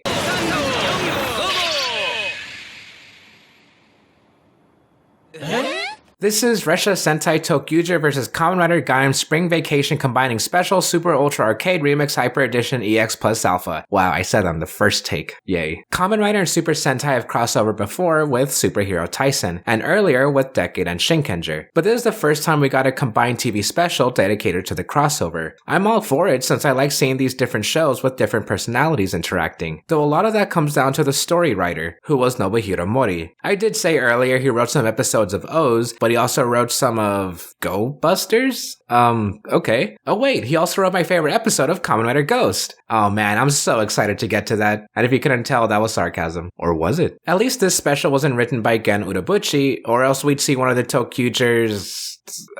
Actually, I don't want to think about what he would write. Okay, so the special. The bottom monster tries to open a portal to summon his allies, but then a crack opens. This is where Right, ToQger's Red Ranger leader, and Kouta interact for a bit. Right even shows Kouta their train that can only be seen with the right imagination. But Kouta doesn't have a boarding pass. When out of nowhere, he calls himself Narataki, an ally to all riders. The monkey puppet sends his regards to Ticket. Once inside, the conductor and his own monkey puppet, Ticket, are surprised that Narataki decided to cause trouble here of all places. Okay, there must be some deep lore here that none of us know about, and I'm insanely curious, but we're never getting that. I would really appreciate the backstory on this Toei. While fighting some Baran monsters, Right decides to at least help with this because, as he says in his own words, maybe it's because he's a little dumb. An Inves eats some nearby fruit and grows giant, causing our team to bring out their own giant mech. 巨大なロボがでっかい怪物と戦っている。そんなバカな話があるか。仕事に戻れ。The Invis is defeated, so the day ends as the ToQgers and Kouta learn a little something about themselves, then continue on to fight their own battles. Wait, Kouta, what are you doing? You want the ToQgers to take Mai to a safe place? No, it's okay. The special can end right here. This is fine. It's a good ending point. Okay, so shenanigans happen with Mai that eventually have her kidnapped. So Kouta, Micchy, Raid, and Kaito make a plan to lure out the monsters, but giving Kaito and Micchy their true Kachidoki forms. Fight. Kouta apologizes for being dumb. The ToQgers fight off the bottom monsters again. Then, oh, who's this? The mysterious Kamen Rider 15 enters the fray until Kamen Rider Ichigo, Nigo, and V3 arrive. Raid asks if Ichigo is going to help Kouta, but Ichigo responds by saying that Showa riders are not going to help the Heisei riders. After that's all said and done, the ToQgers say goodbye to Kouta and Mai as Kamen Rider 15 looms over the city. I really like this special a lot, at least its first half, because the second half just drags on and on. Honestly, I almost fell asleep. It wasn't bad, just a little boring to me since I got pretty much everything I needed in the first half. A lot of fun action, Raid and Kouta interacting, the ToQgers enjoying themselves in Zawame City, that meme of Takatora and their mech. It was really good. Then we just go through the whole Mai being kidnapped thing, which already didn't help considering that happened in the previous movie. This special took up the 40 minutes that would have been Gaim and ToQger's superhero time slot, which I personally think is a good idea. I mostly wish that it didn't feel like it took forever. Although that's basically all the negativity I have, even if it is a big thing to me. There are some pretty good moments, like when Micchy and Kaito do their goofy plan, and a little with Raid and Kouta. By the way, ToQger is one of my favorite Super Sentai seasons, so seeing them at all is always a plus. Not to mention the return of Kamen Rider Z crosses Baton Empire, the first 3 Showa riders, and the tease of a new villain. See, this special was mostly made as a commercial for our next superhero Taisen movie. Yeah, it's that time again. It started with Forze and continues here. But first, I've always called Narutaki's monkey puppet Naru Ticket because it makes sense. Like, his name has to be Naru Ticket, right? Can we please start calling it Naru Ticket? Like, pretty please? Anyway, oddly enough, this movie isn't exactly superhero Taisen, but rather Heisei Rider versus Showa Rider, Kamen Rider Taisen featuring Super Sentai. Kamen Rider is more profitable for Toei, so I guess it makes sense. I just think it's a little strange to actually go through with a title like that. Speaking of strange, we start with a flashback to 1 week earlier, where a war is happening around Zawame City as riders fight other riders, or rather, cheap versions of riders. Kouta watches as they turn into Legend Rider Lockseeds, and Ambassador Darkness presides over them. Our main plot begins as Mai gets curious about another world within Earth, so she and Kouta investigate Zawame's tunnels and come across a purple crack, leading them to an upside-down world. There, they meet a boy named Shu, who can turn things inside out, and he has amnesia. The 3 go back to the tunnels where Kamen Rider Ichigo himself, Takeshi Hongo, tells them to take the boy back. Mooks appear, when finally, after 30 years, Hiroshi Fujioka transforms.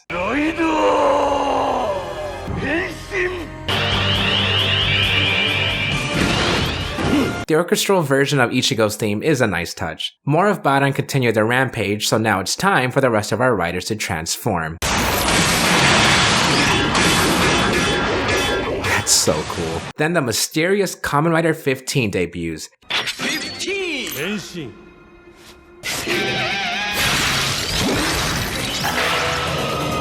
He has a Lockseed that lets him change in Legend Rider arms.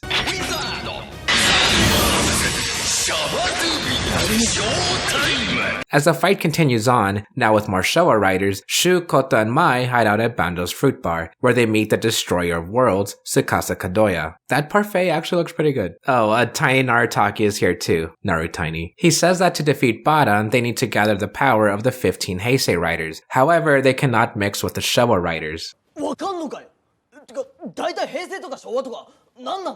Shouldn't Kouta know what Showa and Heisei are? 俺と違って生意気なやつが多いからな。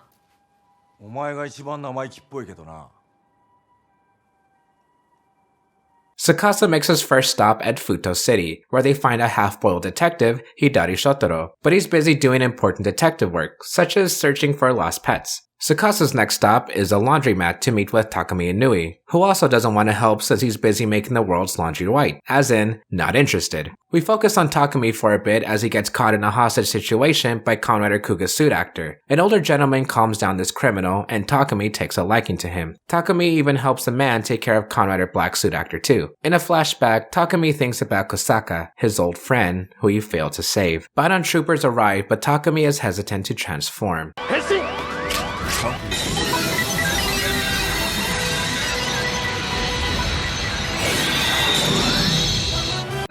Kamen Rider Fies. Always good to see you. The older man notices Takumi transform, so he transforms too.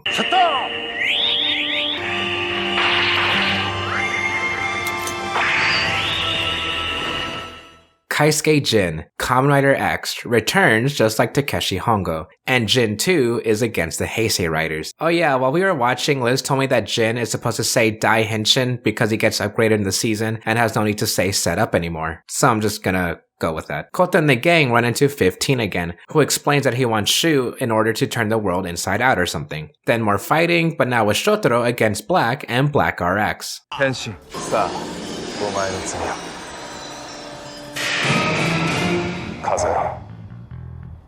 Shotaro's actor, Ren Kiriyama, said that his favorite writer is Black and Kamen Rider Joker has some motifs with him too. Another confrontation against 15.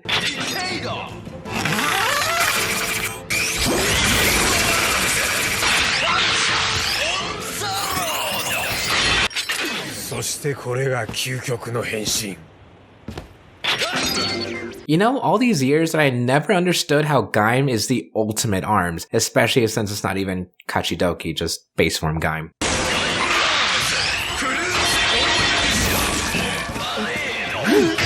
Meanwhile, Ambassador Darkness meets a new villain to help with his plan, General Schwartz, who's the adversary of Resha Sentai ToQger. Only a few riders from both eras are left. Kouta, Tsukasa, Takumi, Shotaro, Kiva, Wizard, and Oz remain for Heisei, plus Black, V3, Jin, Takeshi, Nigo, Riderman, and Amazon for Showa. Ichigo says that it's the Heisei riders who brought Baton back because they have lingering feelings for the dead. I will get back to that in a bit. People complaining about Modern Rider being too flashy, and then we see Kouta just spinning while the other two are just standing there. The riders go down one by one until only Kouta is left. A giant machine appears along with Ambassador Darkness, who turns out to be Muramasa Ryo.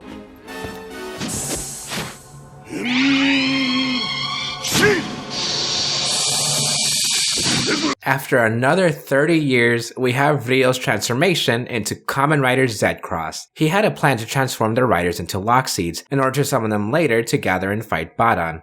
Kinda like in the first superhero Taisen movie. And then even more fighting. King of Zyuden Sentai Kyoryuger makes a cameo alongside the ToQgers to call on their mechs. This is cute. When King and Den-O get their own trains to combine with the ToQger trains. Okay then. Cool form of Kouta going into Ichigo arms.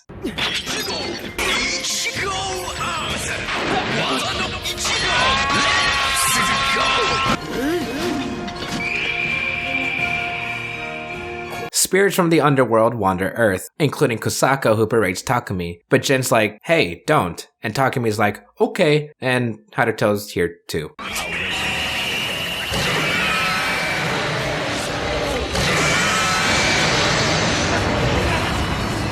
Baton and 15 are defeated, so 15 goes back to Shu at the lighthouse with his mom. That's heartwarming. All's well that ends well, except that Takeshi says the battle isn't over yet. There's a real war between the Heisei and Showa riders, since Takeshi truly believes that the Heisei riders are too soft-hearted.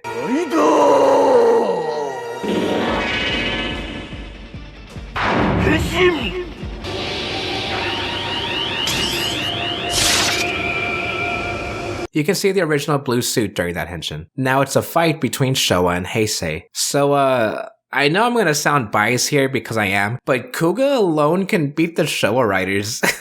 I think Showa can hold their own pretty well, especially since they don't rely on form changes. We can all agree that Riderman is pretty much sitting in the corner the whole time, right? If anything, the only ones who can really hold their own against Heisei is probably Black RX, Stronger, V3, and Ichigo. You can include Super 1 if he decides to steal their money. Liz also agrees, but she says she's adding Sky Rider and Z-Cross, though I think Z-Cross is a tier below that. Either way, Heisei writers have a lot of people like the aforementioned Kuga, without even bringing up that he can rider kick the world, but his own season showed that his kick almost destroyed Tokyo a couple of times. Decade can become Kuga, and he has some powerful attack cards. Most final forms can easily take on Showa riders, although we see it's only their base forms, so I think Showa has the advantage at the start. Narutoki watches Kouta and Takeshi fight. Kota's about to use a finisher, but then stops for a moment, admitting defeat. He knew that Takeshi could have attacked at any time, but chose not to, showing Kouta the true power of friendship he made along the way, or something like that. The Showa riders and Heisei riders say goodbye, while Narutoki asks why riders are so awesome. But what does the movie think? Let's find out. Narutoki watches Kouta and Takeshi fight. Takeshi uses a rider kick, with Kouta taking the full blow. Takeshi notices something behind Kouta and admits defeat. Kouta was risking his life to protect the single flower, showing that true strength is based on kindness, or something like that. Takeshi fully accepts Gaim as a Kamen rider. The Showa riders and Heisei riders say goodbye, while Narutoki asks why riders are so awesome. Narutoki. 俺もそう思う。 Whoa, that was weird. I haven't felt this since Ryuki? That's because Heisei vs. Showa had an online poll to let viewers decide on what ending would be shown theatrically. At first I thought Heisei would win by a landslide, but by the end of the voting, each side gained nearly 1.4 million votes, with Heisei winning by only 760 votes. Of course, the Showa ending was included in the physical releases, which is how I showed it. Although I kinda wish we got a neutral ending, like if both sides figured that fighting amongst each other was wrong or something like that. Still, it was a neat way to include fans, and I applaud Toei for not showing a huge bias for these endings. The same cannot be said for the story writer, which I'll get to in just a second, since after all, this is the end of Heisei vs. Showa. Okay, so this was a weird movie. I guess the biggest thing to start with is the whole Heisei vs. Showa premise. I personally don't mind Rider vs. Rider stories, at least until we get to the Reiwa era, but an actual Rider war like this seems right up my alley. We got some good fights out of it, seeing all these riders against each other at the end is just beautiful, but the reason why they're fighting always seemed off to me. As Takeshi said earlier, Heisei riders are too soft-hearted and have lingering feelings for the dead. Yeah, so? Is Takeshi also embodying the people who say modern Rider is bad because it has too many toys? The weirdest part to me is that time and time again, defined by the own people behind suits, what makes a Showa Rider is having a tragedy behind it, and being a cyborg, but mostly carrying an emotional weight. This was set in Kamen Rider spirits, and if you don't want to count the manga, then Z-Cross has something similar too. Heck, the most famous example is Kamen Rider Shin, since his whole story has to do with him going through, well, everything life has to throw at him. So why make that the main reason to fight? I know I just talked a lot about this, but at the end of the day, it's a reason, I guess, and the action more than makes up for it. There is another thing I said I would get back to that isn't going to be a negative, just a talking point that I wanted to get out there. Remember when the remaining riders confronted each other? The part where Kouta does his flashy transformation pose while Takumi and Tsukasa just stand out? You know, that part? Without going into spoilers, each of the Heisei riders that were there had some connection to losing someone close to them. And Kouta is there because, well, this is the season. Then we have Tsukasa. He didn't really lose anyone that I remember because he left his sister during his season's movie, but she's still alive, hopefully. Maybe AR tackle from the crossover with Double. Then again, that movie had some weird continuity and some parts are arguably non-canon. Anyway, Tsukasa immediately says that he journeyed through many worlds and gained many friends, and some of them have already died. At first I thought this meant AR writers, possibly some we haven't seen before, like AR Double or something. Though another possibility is Daiki Kaito, but he appears again in a future season, so that just got thrown out immediately. Every other writer lost someone very close to them. Some lost best friends and even family. So what about Tsukasa? Maybe you know where I'm going with this. I'll just say that there might be a reason why we haven't seen Onodera or Natsumi. Hey, this is me recording out of script, but I just realized that Onodera does appear in a future season, so never mind.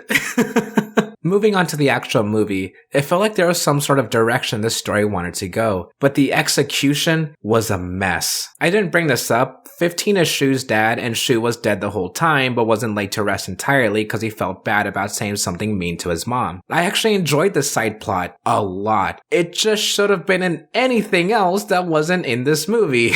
By the way, 15 does have a civilian name. I just can't be bothered to look it up. The concept of 15 is really cool. I love the suit and that long flowing hair. This skeletal design looks grimacing. His head even says 15. Come on, that's really nice. Using the Heisei lock seat is neat, though he only uses arms that we saw in the Wizard crossover, plus the Decade and Gaim arms. I do wonder where he got it in the first place. Same with Ichigo and the Showa lock seat, but never mind. Yeah, 15 is great. I really liked him. Although the whole thing with Shu felt weird. If only because we already have the Bottom Empire as the big bads. Why add something like this? There were a lot of returning actors, and I know scheduling is tough with productions like this, so each scene with them had to count. What's a few more to really pad out the movie? Speaking of which, the returning representatives were great, especially the Showa writers we got, even if Hiroshi Fujioka didn't like how they were written, and I can understand that. I mentioned earlier that the story writer of the movie clearly had more in mind for one side than the other. Shona Yonemuto wrote for every superhero Taisen movie. This is the third, so I probably don't have to go on another rant. You can already see the flaws in his writing, with how he retconned Kusaka's death from Faiz. Takumi wasn't there with him, so taking that scene at face value makes it odd. I say face value because you could say, and this is my personal headcanon, that this scene was a manifestation of Takumi's mind, his regrets for not being there with Kusaka in the first place. Though this all gets retconned again to the original events the next time we see Takumi, so like, what's going on? I've seen a lot of the fanbase consider the Taisen series bad, and yeah, Kamen Rider Taisen isn't good, but look at those Showa henshins, they're so pretty, they're so modern, and Momo didn't want to be the legs. That's hilarious. Kouta asking what a Kamen Rider is doesn't make sense. I don't care, his henshin was amazing. Sure, the Dragon Road cover by Kamen Rider Girls is lame, but the OST is so good. Haruto is here, Tsukasa is so smug, Shotaro meows, King of the Kyoryugers and ToQgers. I love this so much. I don't care if these are bad movies, they're just really fun. There is one, maybe two Taisen movies I just legitimately don't like at all, and unfortunately it's the next one, but I can forgive the others, bad writing and all. In fact, Kamen Rider Taisen is my favorite of the series. Why are Kamen Riders so damn awesome? Thank you, Naritaki. I love Kamen Rider. Kamen Rider Gaim. この後すぐ Hey everybody, Team Kamen Rider here.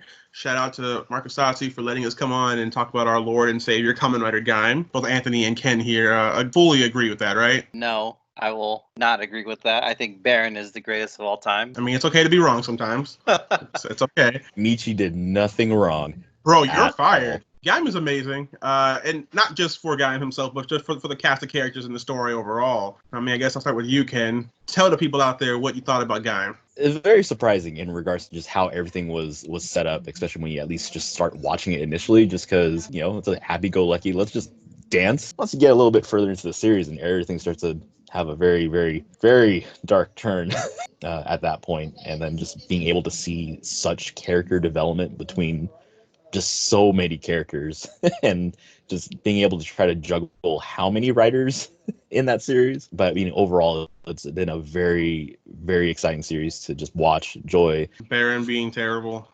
And Hearts being Micchy, taken. Micchy doing nothing wrong in the whole process. Bro, that dude literally almost he almost let humanity die for a girl. One cool thing for me about Kamen Rider Gaim is those two characters specifically. You got Kouta and you got Kaito. Two of the greatest characters in all of Kamen Rider that are, you know, true rivals. I do like Baron as well. You know, not just because he wears red and black, but you know, once you find out about his motivations, it kind of makes sense to how he is, why he is. You know, he had a really rough go of it.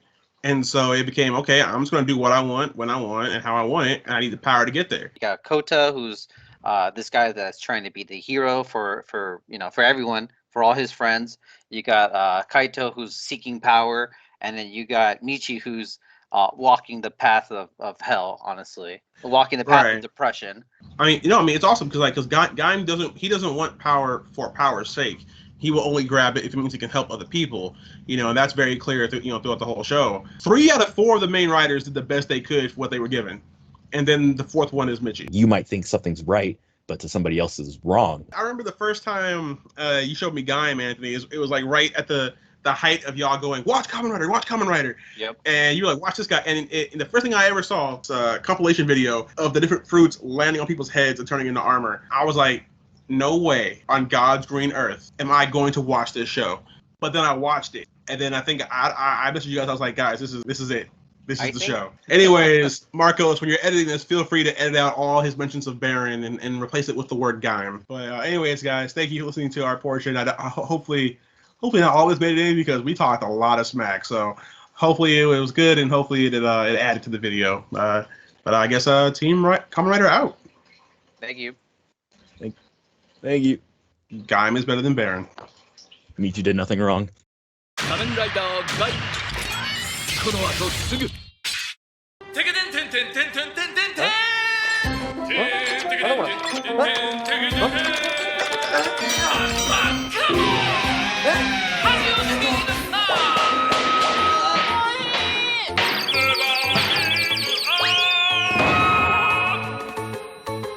Remember how the Beat Rider Saga video was an hour long? Yeah, this entire season is extremely dense. There are so many plot lines, morals, and character perspectives going on that's way too involved. I honestly can't fit in everything. I'm gonna take the theme song's advice by carving out my own path here. This is going a different way from how these videos originally are. Here's my compromise from here on out. I'm going to talk about the linear narratives of each character up until their paths meaningfully cross again, whether it's in battle or important events that evolve everybody. Did you notice how I didn't really talk about Kaito for a bit? Let's start with him. Kaito's fight. Let's step back to episode 20. Kaito is wounded and steps down. Ryoma reasons that because of Kaito's Darwinism, they shouldn't be fighting at all. Yggdrasil's expansion into Zawame City, due to the high number of cracks that appeared there, led to them taking the tree out of the shrine that Kaito had found emotional refuge in, from being sent to an orphanage because of Yggdrasil's effect on his family. The timeline also includes Baron Gaiden here, but the most that does for the story is tell Kaito's family was actually compensated by Yggdrasil. Still doesn't change the fact that they died, but, you know. Kaito enters the ruins of civilization in the Helheim forest. He goes back to assess what he saw, and Yoko comes out of nowhere to say her admiration for him, as she only wants to see others go to the top, and not her. According to Ryoma, the figure that Kaito saw was an overlord. So he's luring the overlord out with some human artifacts that Ryoma wants it to read. The overlord stands before Kaito and rips up the dictionary in front of him while speaking in a language he doesn't understand. Yoko convinces Ryoma to give Kaito more attention, which makes him give him a new gift, another Genesis driver like the ones they use. Zack confronts Kaito on his apparent allegiance with Yggdrasil. But no, Kaito's still the one playing them. Yggdrasil killing off humanity in order to save it goes with his survival of the fittest idealism, but Kaito believes that he himself will eventually be stronger than Yggdrasil. His arrogance comes to haunt him for sure. With his new driver, however, he builds the courage to fight the Overlord with it. Henshin.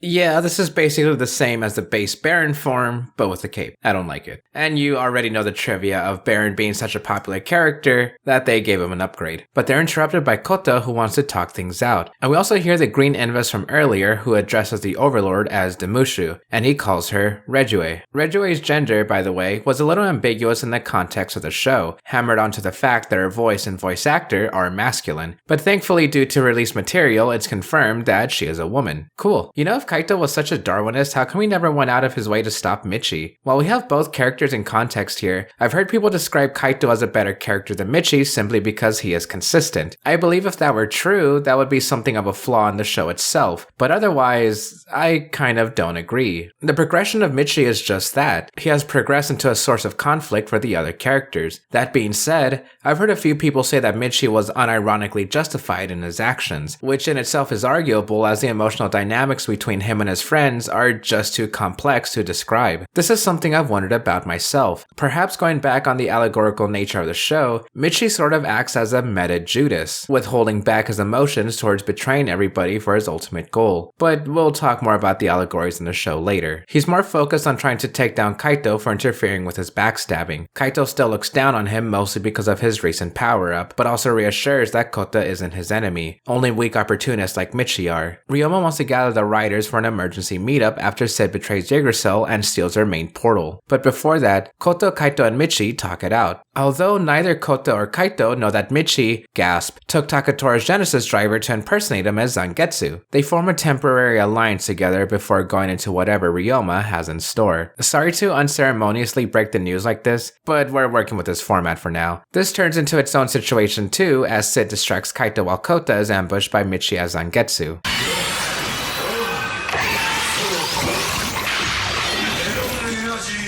The fight goes on until Demushu turns up and a crack opens, which Demushu takes advantage of by jumping through and entering Zawame City. Oh yeah, despite the rest of the episode basically continuing onto episode 31, there's a whole other scene where Kikaider walks into Zawame at night, which transitions into the crossover of the season. Yeah, it's very awkwardly placed that was meant to air before episode 29, but honestly, I don't think it would have fit anywhere in the entire season. It might have worked in any other Heisei Phase 2 season, with most of them being episodic or two-parters, and Gaim being linear across the board. But if you take away everything that made Gaim, well, Gaim, this is a really fun episode. Akira's back for a bit, Ryoma gets his brain transplanted onto Kikaider, which if you're straight up demonic, you'd call this his final form, and there's also a great fight with Kachidoki arms and Kikaider side by side. It's great, even if it was meant to be an advertisement for the new Kikaider movie. Regardless, this is in fact an episode.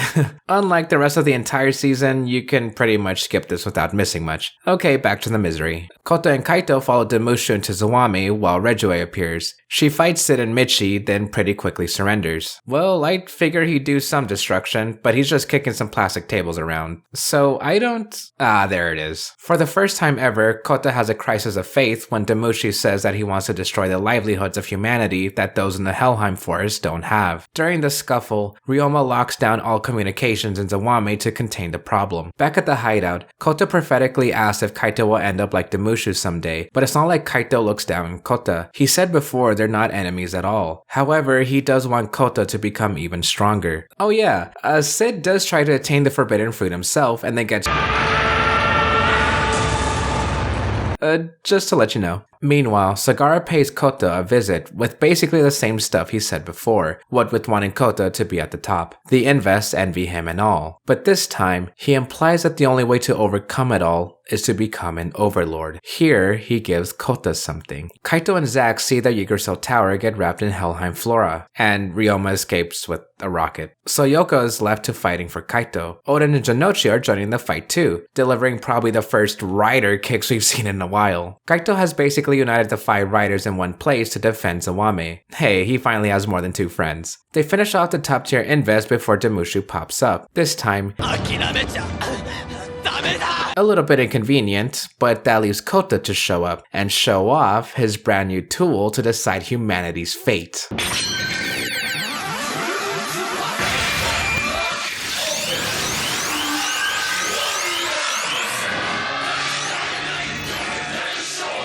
Kamen Rider Gaim Kiwami arms. The great shogunate warlord arrives on the battlefield. So elegant, so sleek, so shiny. I'm not a fan of the Barney the Dinosaur egg design on the chest, but everything else is perfect. I like the suit a lot. Probably a lot more than most, actually. I've seen it said countless times that Kachidoki should have been the final form, and while, yeah, I do agree it looks better, I think Kiwami is truly what a final form for Gaim should look like. Kiwami literally meaning the zenith or the peak, and if going by Gaim's Japanese influences, this really is the peak for Kouta. I'll also never forget our very first look of Kiwami coming from when the toy opened and showed his helmet. Haha, long boy. It's not like it's just Kiwami that defeats Demushu, technically. He's using everybody's weapons to do it, which is pretty awesome. In a room where, I'm guessing it's a Discord call. Exactly! The international leaders of Yggdrasil are weighing their options for how the world will see what is happening to Zawame City. They decide that censoring the entire country of Japan is the best option. Until Ryoma himself pops in with the news that he is showing the entire world the gory details of Project Dark. Professor Ryoma, where the hell are you? I forgot to show Ryoma's full transformation, LOL.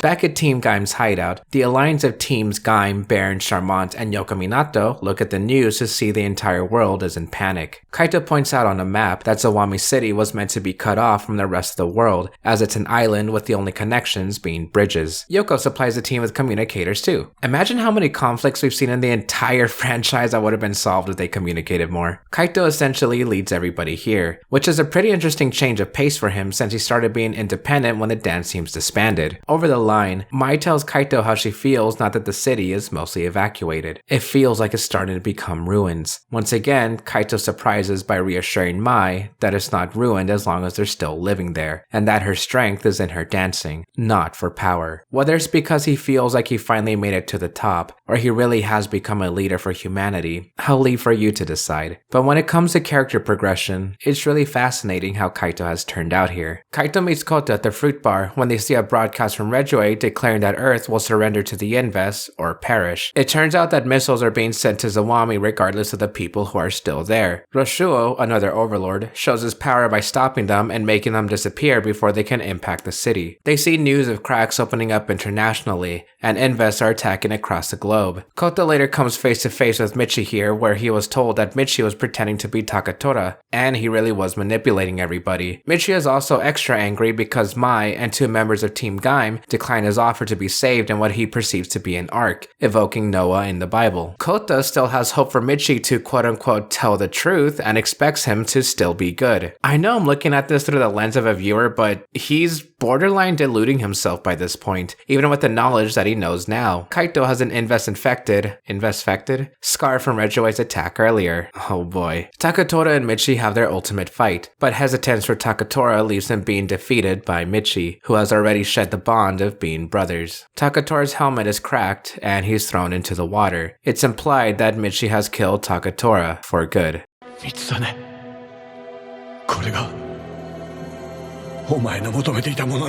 Interesting to note, Urobuchi pictured Kouta and Kaito as being analog for Kotaro and Nobuhiko's storyline in Black, which we'll get to later. Meanwhile, Kaito is looking upon his scar when he's met by Sagara, who tells him how strong Kouta has been becoming. Despite his priorities being shifted from himself to, well, the survival of the world, Kaito still believes he can ultimately defeat Kouta. We also have the insert theme, Rambo Escalation.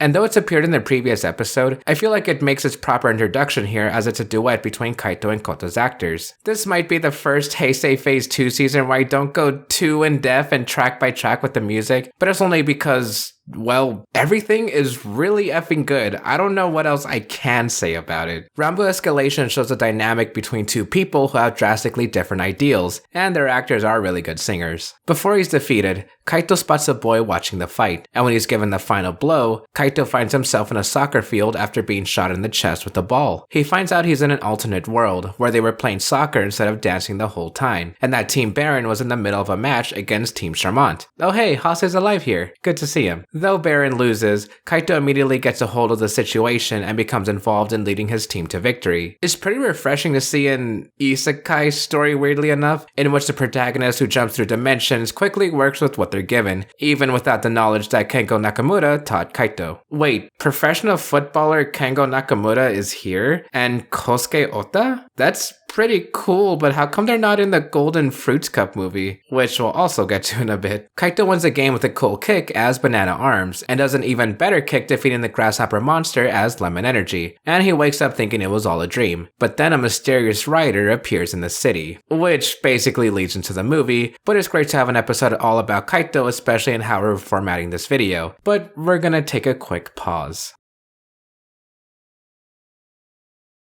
It seems like all hope is lost. Yggdrasil Tower is overrun by Helheim. Invests are running rampant. The overlords have won. Kouta comes across a boy who asks about soccer, and Kouta says the game is played because it's fun. The boy disappears and Kouta somehow ends up in a soccer stadium with a match between Team Baron and Team Gaim. Much like what the previous episode alluded to, this is a whole new world where instead of dancing, the armored riders fight in the All-Rider Cup for the Golden Fruit. This is the summer movie, Gaim Great Soccer Battle Golden Fruits Cup. I heard this movie was meant to coincide with the 2014 FIFA World Cup, and that's fine and all, but this movie is weird, even for Kamen Rider standards. Kouta gets isekai'd into the soccer world where previous events didn't happen, except Micchy knows too for some reason. Then our main villain appears.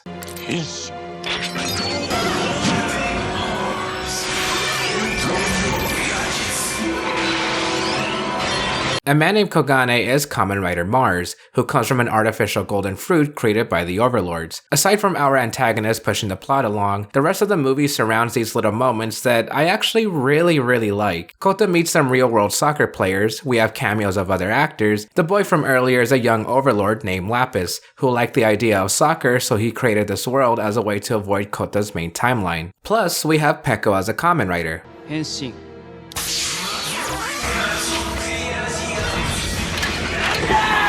Kouta turns into a Dark Rider.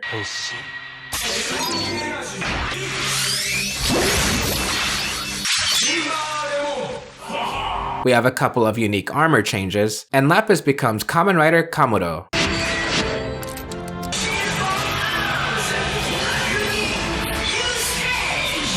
Normally I'd say something like, man, this movie was such a mess and has so much going on that I can't find myself to like it, but despite the weirdness, I do like it. A lot. Of course, it also has one of my favorite scenes ever. A transformation with all of these armored riders. I can't show the full thing due to copyright, but it's an amazing experience. You know what? I used to really dislike the riders playing soccer immediately after this cool scene, but come on, they're playing soccer. How is that just not one of the most Kamen Rider things you've ever heard? Honestly, the most odd thing for me is that this movie was chosen to be aired in the United States during a time where it seemed almost impossible to get more Kamen Rider at all. Don't get me wrong, I'm grateful for getting it, but it didn't seem like a good choice to get new fans into the show when it takes place later in the season, and is not really that great of a representation for Gaim, or even Kamen Rider as a whole. Still, it was nice to get the movie, and hey, I enjoyed it no matter what. Watch the great soccer battle if you want more Gaim, but otherwise, it's another easy skip, just like most of the side content. Is what I would say if it wasn't for one small detail that we'll get to at the end of the show. But for now, I don't know, I was gonna show a clip of myself playing soccer, but I don't play soccer. Let's just get back to the show.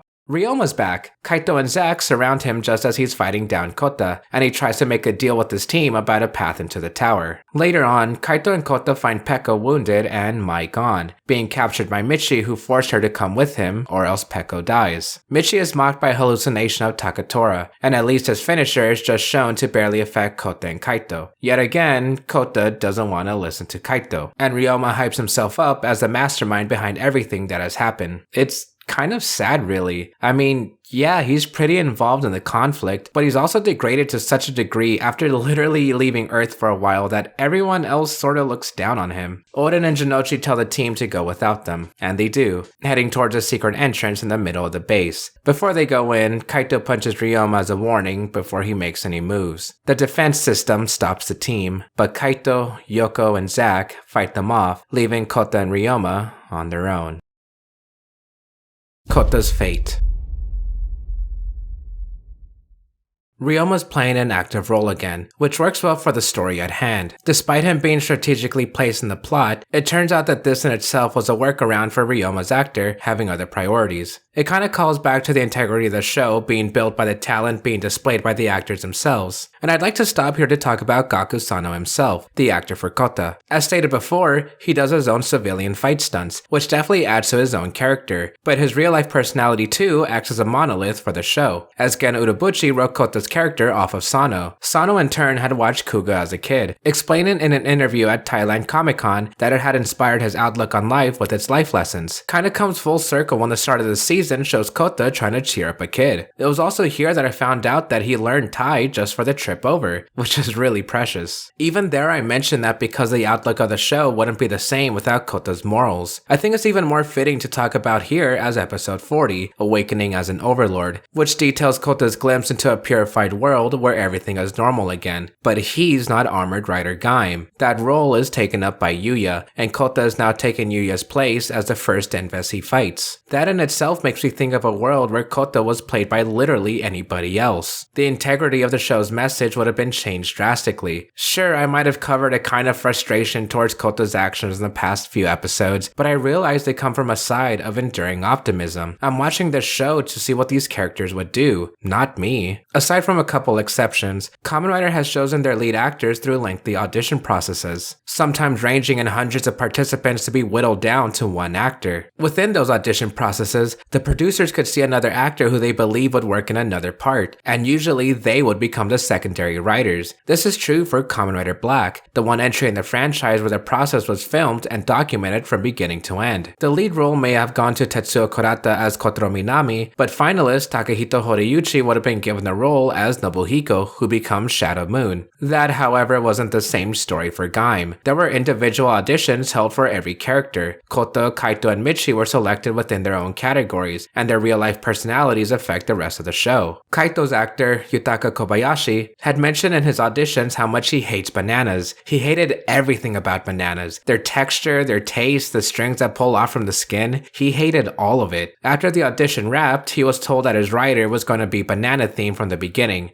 which is hilarious. But in hindsight, it works extremely well for Kaito's character early on to give that kind of bitterness they were looking for. Not sure if it's considered method acting, as Gakusana was essentially playing himself as Kouta, but it's yet another detail that goes into what makes Gaim so good. But the black comparisons don't stop there. Urobuchi is a massive fan of the series, and had even written Kouta and Kaito's rivalry and eventual fates to harken back to Kotaro and Nobuhiko. And it's not just that with the television show either, as the alternate timeline stuff reflects the Century King and the future shown in the black manga. It makes a lot of sense given that the entire show is predicated on the notion of the power to create or destroy the world. And yeah, this storyline did get a direct callback in Kamen Rider Geo, but the love and inspiration from the black TV show and manga are represented by Urobuchi here much more. Kouta Kazuraba. What makes a character good? Surely the way they fit the conflicts written for them are what makes people root for them. But what is there to say about the amount of empathy given for characters who are written to be hurt? What is the formula of good writing when you introduce somebody to be observed by viewers who end up in scenarios that change them? Like I said before, I don't watch or read stories to involve myself in a way where I want to see how I would react to these scenarios. I want to see how others react to them. That's what makes a character good, not by how much the viewer can reflect themselves on them, although that's still a valid way to indulge in stories, but by the way these characters make decisions. That's what's interesting and exciting to me. So with that in mind, what is the fate of Kouta Kazuraba after all this time? What does someone with an unwavering sense of morality do when faced with overwhelming odds? Well, that's the thing. The odds are in his favor as long as he gets power-ups or upgrades, though that doesn't seem like bad writing to me. It's way different from a show like Hibiki where the story progresses through how the characters progress on their own terms. Armored form aside, Kouta's fate was made by his own resolve. It really didn't need these upgrades to make that happen, though they insist upon having importance to the overall story. Kouta just wants to live.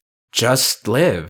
Just live more. I know, that's extremely corny, but I hope you get what I mean. Urobuchi has written these characters to react to each other. Kaito and Micchy, despite being totally different in their actions, are still selfish, one in the pursuit of power, and the other in the pursuit of ownership. Kouta, however, is completely selfless. He gets emotionally stronger rather than physically. That's really what this story is boiling down to, or at least that's what it feels like to me. There's a lot more to this, though we'll get back to that in Micchy's segment. The two writers approach Roshuo in his ruined civilization, but Mai isn't there. They're immediately attacked and overwhelmed by Roshuo's godlike powers. During this, he shows them the forbidden fruit, and though their goal was to rescue Mai, it turns out that the inevitability of obtaining the fruit is closer than they realize. Roshuo forces Kouta out of Kiwami arms, and Rejoe takes the opportunity while Roshuo is focused on Kouta by shooting his back. She proclaims that the forbidden fruit is hers, but when she pulls it out, the golden glow fades to an old, rotten Helheim fruit.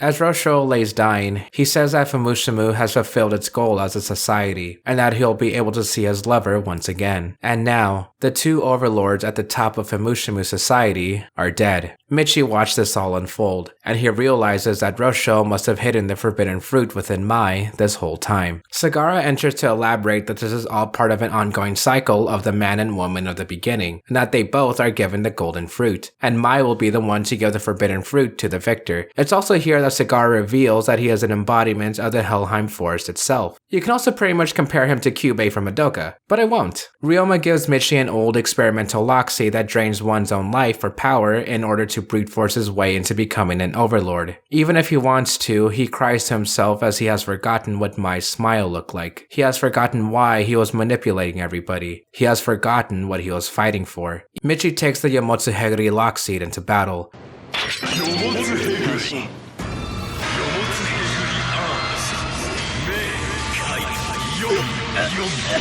This is one form Gen Urobuchi specifically asked for to be included into the show, as he wanted to visually show the power struggle between Micchy and Kouta, who only recently acquired Kiwami arms. Yomotsu Hegiri looks and sounds fantastic. It might be one of the announcements I say the most. Yomotsu Hegiri arms. Yeah, I know Yomi means hell, but it's still so cool. Sagara shows Mai the 3 victors for her and the forbidden fruit. Kouta, who has effectively become an overlord, Kaito, who is being consumed by his scar, and Micchy, who has sacrificed himself for his new form. He says to her that she has the power that she didn't even want in the first place, implying that she could become a force for good if she wills it. Kouta drops his Muso saber before using its finisher, and Micchy, using Rejuai's Dao, finishes Kouta with it. While he de-transforms, Kouta takes off Micchy's lockseed and crushes it in his hand. Micchy asks why he let his guard down, and Kouta says it was because he forgave him, and the only thing left to do is for Micchy to forgive himself. And here, Micchy finally realizes his mistakes, albeit too late. He has no friends, and he has physically lost one, the only one who was still holding hope for him. Micchy. Okay, with a title like that, you might think I see Micchy as a bad character, and yeah, he's morally bad for sure, but is he a badly written character? Heck no. In this last half of the series, Micchy kind of became the antagonist, and literally every single action he did had me and Liz on the edge of our seats in our rewatch of it. How can an objectively poorly written character have that kind of effect? I don't know, but Micchy isn't one of them. He's basically the writer equivalent in a long line of people and characters who have placed themselves as the role of those who betrayed, and most importantly, live to regret their actions. Micchy works especially well as an equivalent to Judas, who was stricken with guilt and remorse and immediately gave back the 30 pieces of silver that were given to him. So now, we have Micchy, a character with so many dimensions that there hasn't been one scene and writer before or after him. Micchy's a contentious character, but how do you start to justify him? Okay, so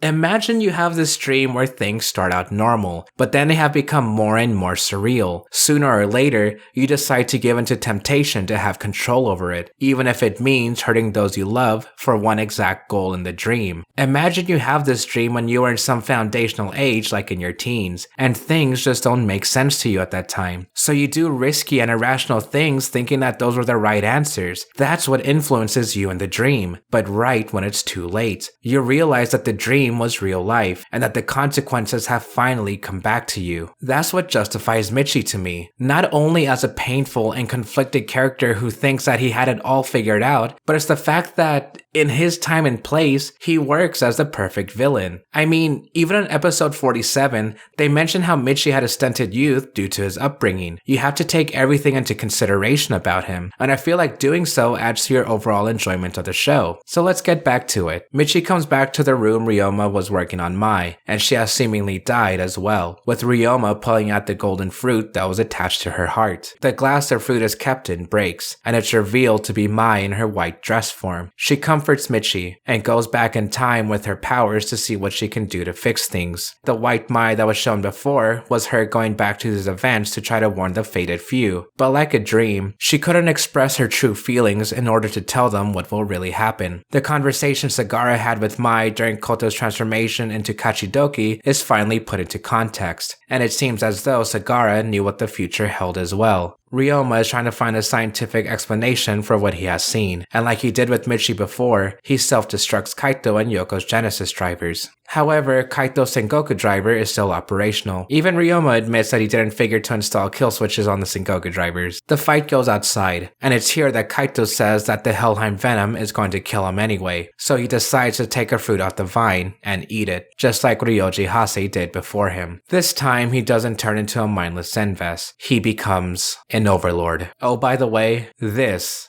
is Kaito's final form. Hey, okay, wait a minute.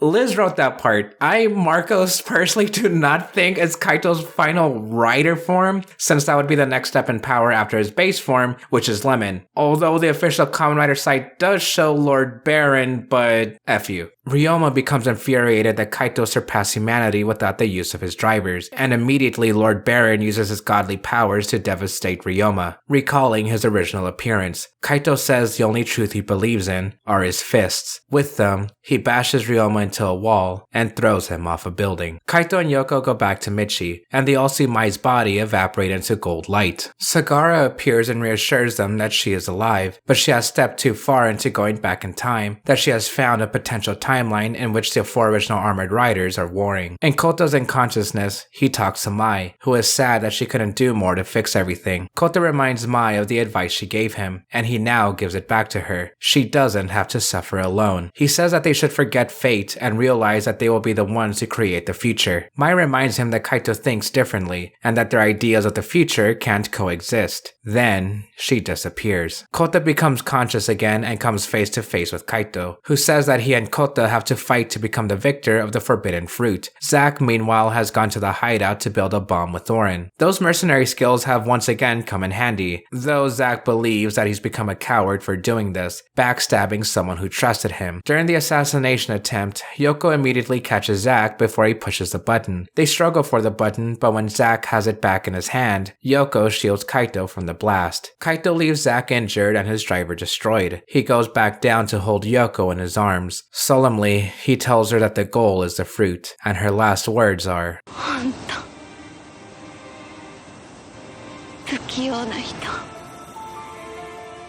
Akira finds Kouta, where he says he can't eat her cooking anymore. He hasn't been hungry for a while, but he has to eat a Helheim fruit in order to complete his evolution, and he does. Kouta and Kaito's battle continues, this time with Kouta commanding his own army of Invests. Once again, they fight in their base forms, which is fine here as it's also happening in parallel to the alternate timeline. Episode 46. They run through their upgrades to match each other, ending up as Kiwami versus Lord Baron. Kaito has Kouta on his knees, and Kouta defends himself from Kaito's strike, just as his counterpart is doing in the alternate timeline that Mai is watching. Kouta stabs Kaito with a broken weapon in both timelines. Kaito falls into Kota's arms. Kouta proclaims that even if it makes him weak, he's crying for Kaito. He disagrees, however, and calls Kouta truly strong. With this, he dies, making Kouta the victor. Mai returns to the main timeline, where her hand joins Kota's. He says that he couldn't stop Kaito, but they should carry his will on in their own way. With this, Mai gives Kouta the forbidden fruit. He takes a bite, sealing his fate. Kouta becomes his overlord form, matching Mai in aesthetic. Sagara appears to say that this is the fate that all life will end up as, evolution. Kouta and Mai have become the next step in humanity, just as the Invests were the next, yet wrong step, for the Fumushimu civilization before them. Also, Kouta and Mai talk Japanese all the same, but in this strange buzzy tone that makes it hard to hear. Liz says that it's because they're evolved, they now talk in this frequency that humanity could barely understand. Kouta declares his new stage to be an entirely new planet to call home, and he opens a crack that takes all Invests and Helheim flora into it. Sagara doesn't believe in this path that Kouta and Mai are carving, but they reassure him that they have the power to create the world in their image. Sagara did not expect this to happen at all. He thought that the new man and woman of the beginning were going to take over Earth, and just to keep the cycle going, he plants another forbidden fruit, awaiting someone to become tempted to take it.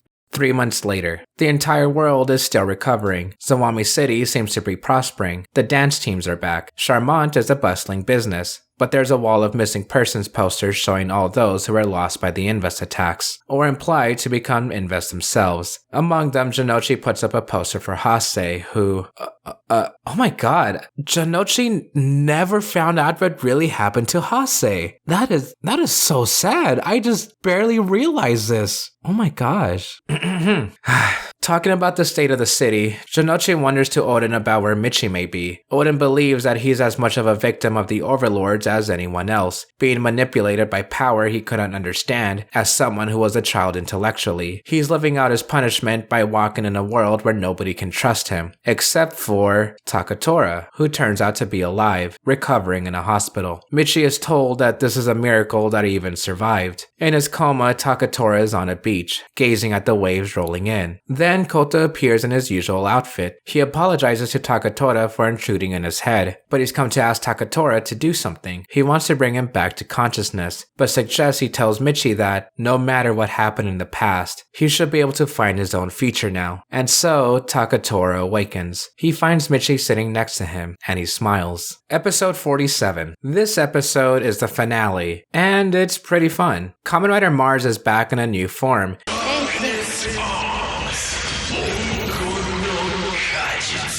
And because nobody has a driver anymore, they all lose. Janochi realizes that Takatora still has one emergency Sengoku driver left, and so he pleads to give it to him. Takatora informs Janochi of Hase's fate, and with this, Janochi realizes that he will atone his death through using this driver, and so he becomes Kurokage in his stead.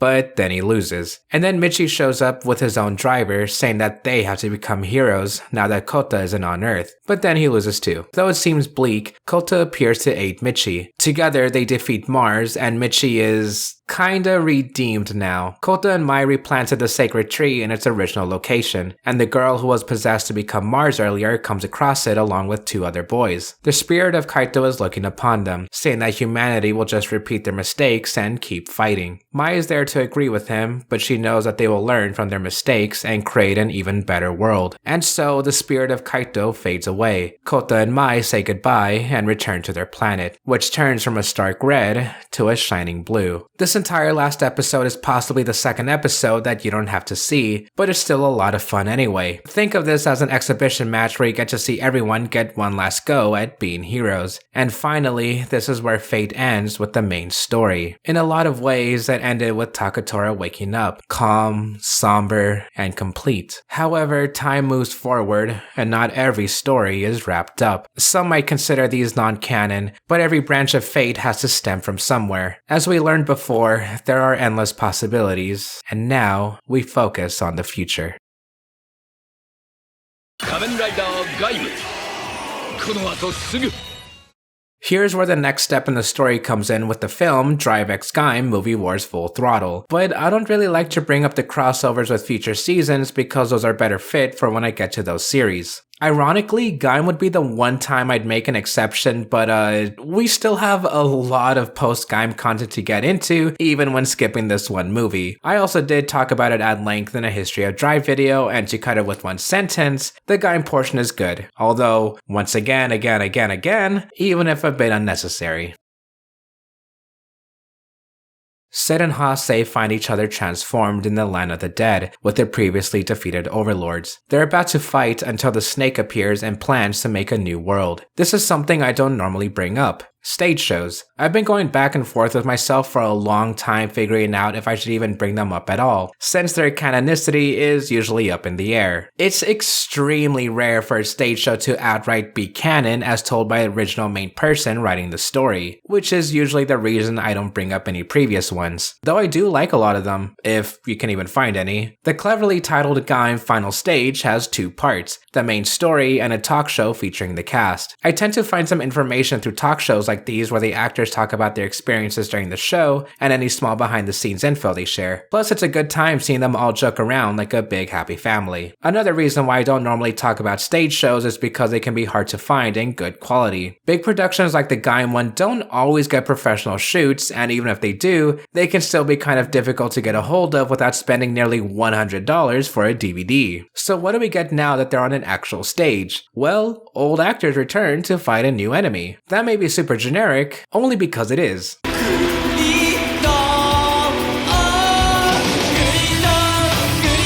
This stage show has a lot of shenanigans between our characters, transformed only of course.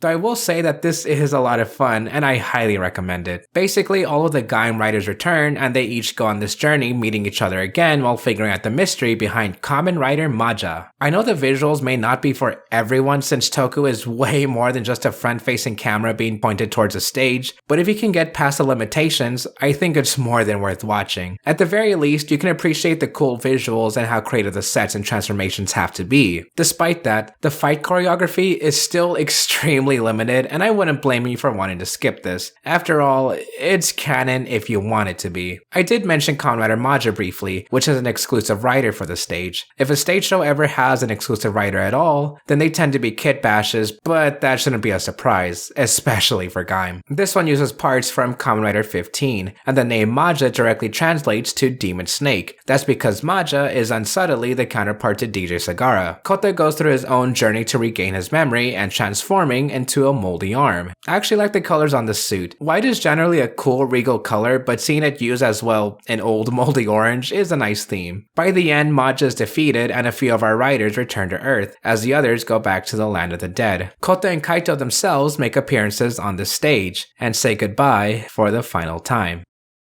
A couple years after the events of Gaim's main season, we see Zack pursuing a dance career in New York. He notices the name of a new team calling themselves Neo Baron, but there's no time to think about that now. Pekko's sister calls Zack saying that Pekko is missing. Now Zack is on a mission to save Pekko and discover what Team Neo Baron really is. Kickstarting Gaim Gaiden, Knuckle. As I mentioned 2 hours ago at this point, this was the last of the Gaidens to be released for a very long time, coinciding with Gaim Gaiden Duke. Now we have a mini movie focusing on the best character in the show, Zack, who still doesn't have a last name, I guess.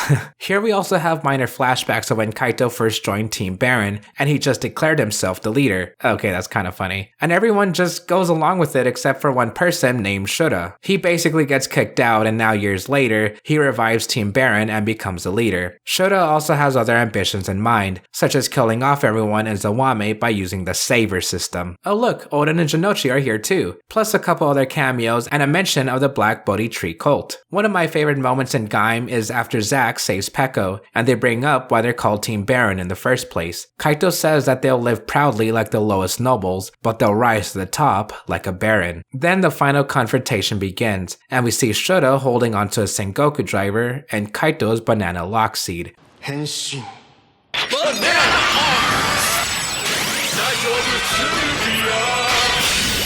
Although, Pekko has been holding onto Kaito's Genesis driver lock, so now Zack can use his old friend's power to transform into Knuckle Jinba arms. Henshin!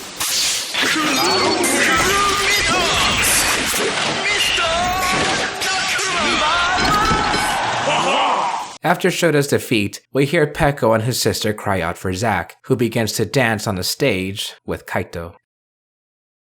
And here's where I talk about the novel. See, I even bought it and I'm learning Japanese just to know what the heck is going on with these pages. I bet they're super exciting. I mean, the synopsis sounds pretty cool. I can't read this, never mind. Kamen Rider Gaiden. この後すぐ I just want to say this, that Kamen Rider Gaim was the very first show that got me into Kamen Rider. Kouta is my favorite main character. Like, when he first obtained the orange lock seed, it was destined for him to become a Kamen Rider. So yeah, he's kind of like Naruto and Ichigo from one of those animes I've watched. And Kaito, I should like Kaito as well. Micchy, however, seriously a simp for Mai. Look, I'm sorry. He's literally a simp for Mai. Oh yeah, Takatora. Takatora's character changes differently as well. The honest thing, and that would help if like there's like more screen time of Kouta, Gaim, Jinba Lemon Arms. Then maybe we could see Jinba Melon Arms, because that was like an exclusive form that was like shown in Estes figures and the Arm Chase series of the toy figures. But it's Mr. Mrnewmind sliding out, and then in Marcosatsu, Dream Bomb taking over once again. 仮面ライダーガイムこの後すぐ Let's take a break here and talk about the music. You didn't think I'd go this entire video without talking about one of the greatest soundtracks ever, right?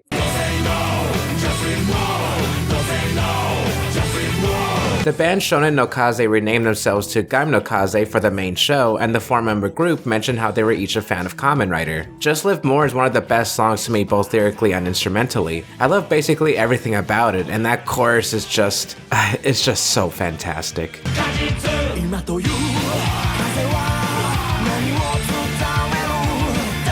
Of course, every good season has a song by the Kamen Rider girls. Yes, every good season.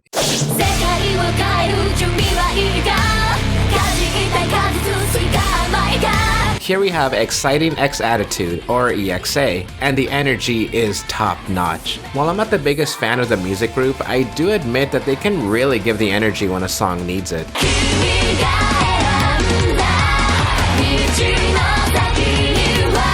Plus, Gaim has a lot of Japanese instruments in its soundtrack, and the vocals work so well with them.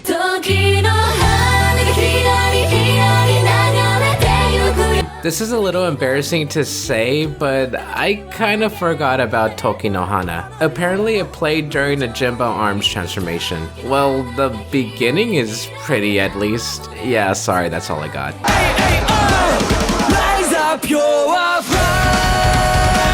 Oh yeah, here we go. Now this is epic. The perfect song for Kachidoki Arms, and it's sung by Gakusano. I like the verses enough, but the chorus is what really grabs me. Especially when it goes into a darker minor note for the bridge. You just don't hear that often in Rider music, and it just, I just love the song so much. The dance teams have their own themes too, at least I assume in universe, but the main ones we do get to hear are Never Surrender for Team Baron,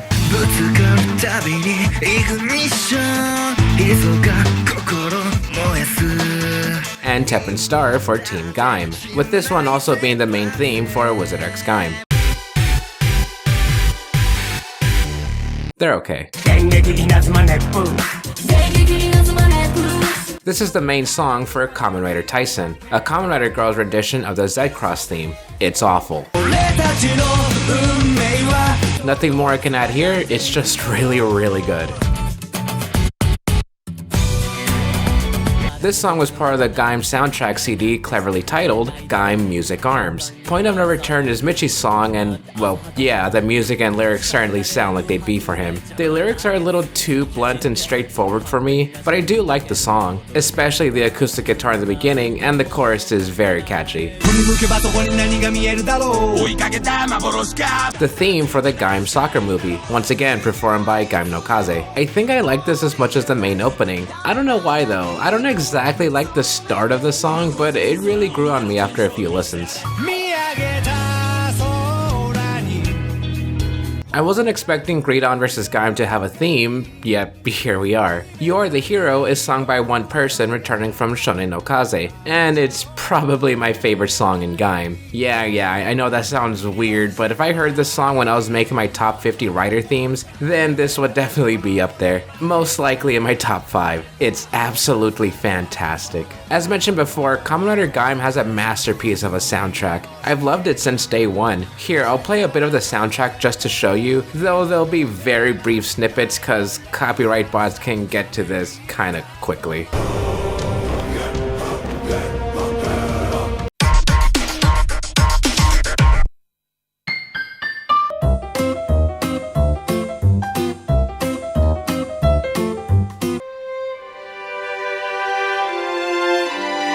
Since I'm already covering opinions I missed, let's also go over the suits. To go a little more in depth, I do basically like every suit in the show and did since the beginning for the most part, though some are definitely better than others. Our four main riders, Gaim, Baron, Ryugen, and Zangetsu, were heavily marketed together and they look great in a lineup. They all look like they belong in the same show for sure, but have major differences when it comes to design philosophy and inspiration. Gridon and Kurokage are such a nice looking duo, with one of my personal favorite rider designs this season being Gridon. I actually like Jinochi and Gridon so much that at one point in my YouTube career, I went by Marcos the Ornak. Gridon was a fan favorite with the story team because of his clean design and his cute hammer. He was inspired by a Greek soldier, as you can see in his helmet and shoulder pieces, which I actually didn't pick up on immediately, but yeah, it makes sense now that I can see it clearly. Kurokage is inspired by the Japanese Ashigaru, who are basically the foot soldiers of warlords who took to the front lines. With a bit of history, you can see how Hase signed away his life the moment he transformed. The next generation riders are pretty cool too. Their transformation device is the Genesis driver, which turns artificial energy lock seeds into soda, and it even has a cute little straw at the top. Although these don't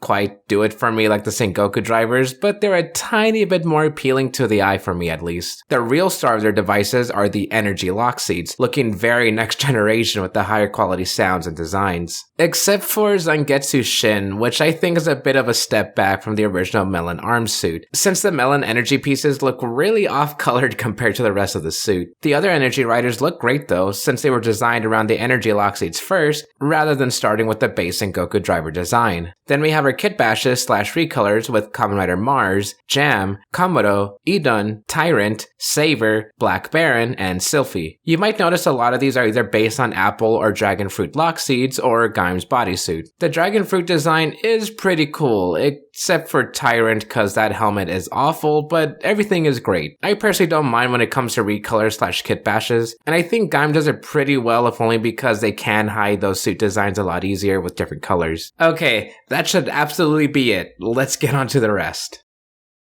Fate, arguably the biggest theme in Gaim. Can you truly defy what destiny has in store? Even if you do, fate can still change pathways as easily as you can. Change the world, create a new era, but you cannot fight fate. Takatora enters Torquia, a new republic turned into a desolate wasteland where civilians live underground. Yggdrasil set up an experiment here, and a new era begins several years later.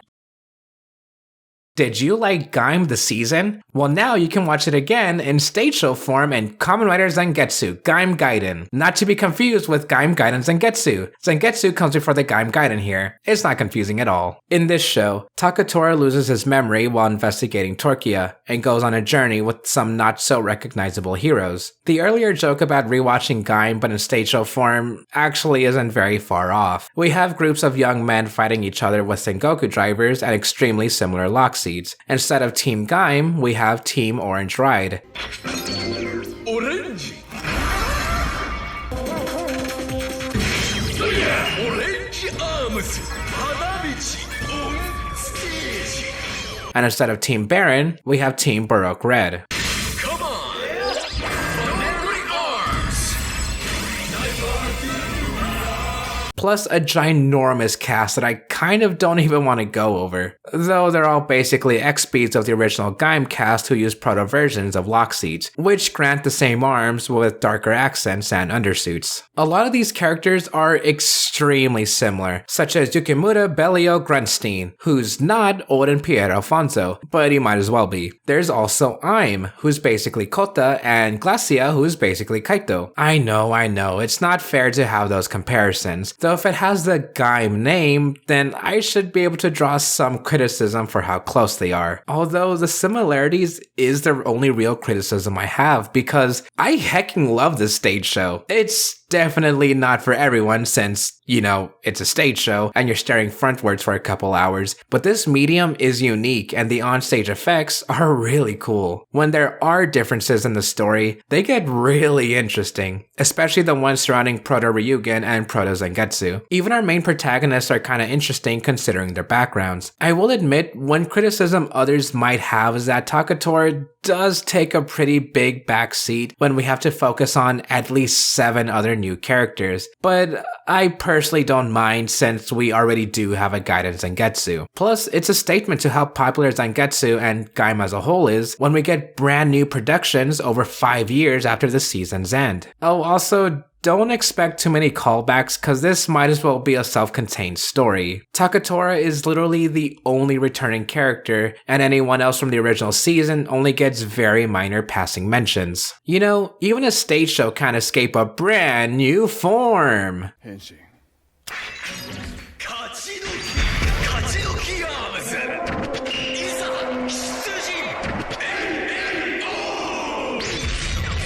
Takatora getting this form was basically a Deus Ex Machina, but man, that was so cool, and the suit itself is fantastic. Oh man, I love it so much. Of course, there had to be the Kachidoki Melon Loxy didn't come with the Blu-ray release. It was a ride watch of Kachidoki Melon? Why? Okay, I know it was for the season at the time, but that is so weird. A Melon Loxy did release a few years later with the CSM, but still, it's still really weird. Anyways, Zangetsu Gaim Gaiden is probably one of the least necessary of the side content. You know what, I will say it is the least necessary of the side content, and not for everyone. Though I enjoyed it a lot, and that's kind of enough for me.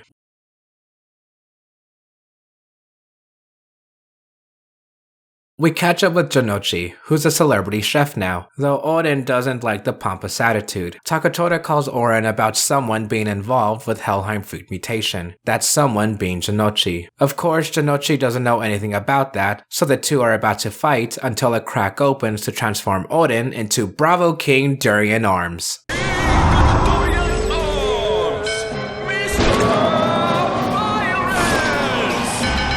Then, Armored Rider Gridon appears. It's actually Takatora who uses Janochi as bait to lure out the real person behind the mutations, Janochi's secretary who transforms into Kamen Rider Sylphie.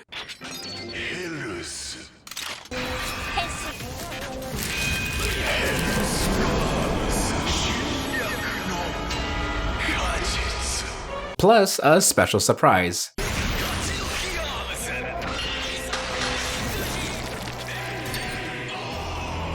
Janochi can't find the resolve to fight much longer, so he's about to eat a Helheim fruit. Then a familiar face stops him. The fruit transforms into a new Lockseed.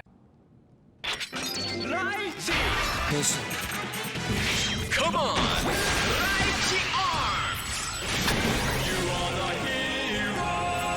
Sylphie is defeated, Takatora casually walks away, and Oden returns with Janochi to the restaurant. Gaim Gaiden Gridon vs. Bravo came out near the end of the year 2020, marking a surprise return to the series once again. It's a 2-episode miniseries that is only about 25 minutes total, but is very much worth the watch, if not to see an on-screen transformation of Kachidoki Melon Arms, then to at least see 3 characters return after all these years. They all look like they haven't aged a day, and having a Gaiden focused solely on Gridon and Bravo is obviously the next best choice. Much like many others, I do wish this was a full-on movie, though I really can't complain since honestly, I'm not sure how a 2-hour movie would really work. I just want to see Janochi and Oden reunite again, then that's what I got. Plus the cameo of Hase stopping Janochi from eating their fruit was the cherry on the cake, no pun intended. It brought everything full circle, basically ending Janochi's story in the length of 1 episode. Some might look at that as a bad thing, though I mostly see it as a bow on top of an already wrapped gift. Sylphie's user is Masako Suzuka, who I didn't realize had a name.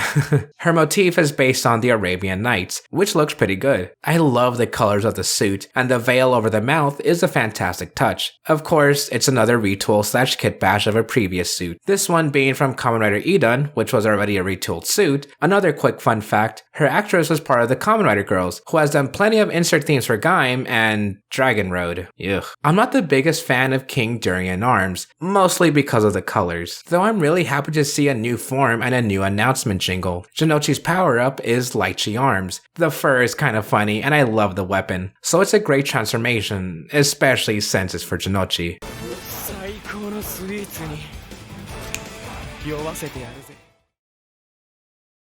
47 episodes, 6 movies, 3 specials, 3 main stage shows, and 3 novels. Kamen Rider Gaim has come to a close. Or has it? The fruit of heaven has been plucked. Are you still seeking glory? How heavy are your burdens? Did you defy your fate? The paths have been chosen, and the future has been set, but we'll see these characters again one day soon.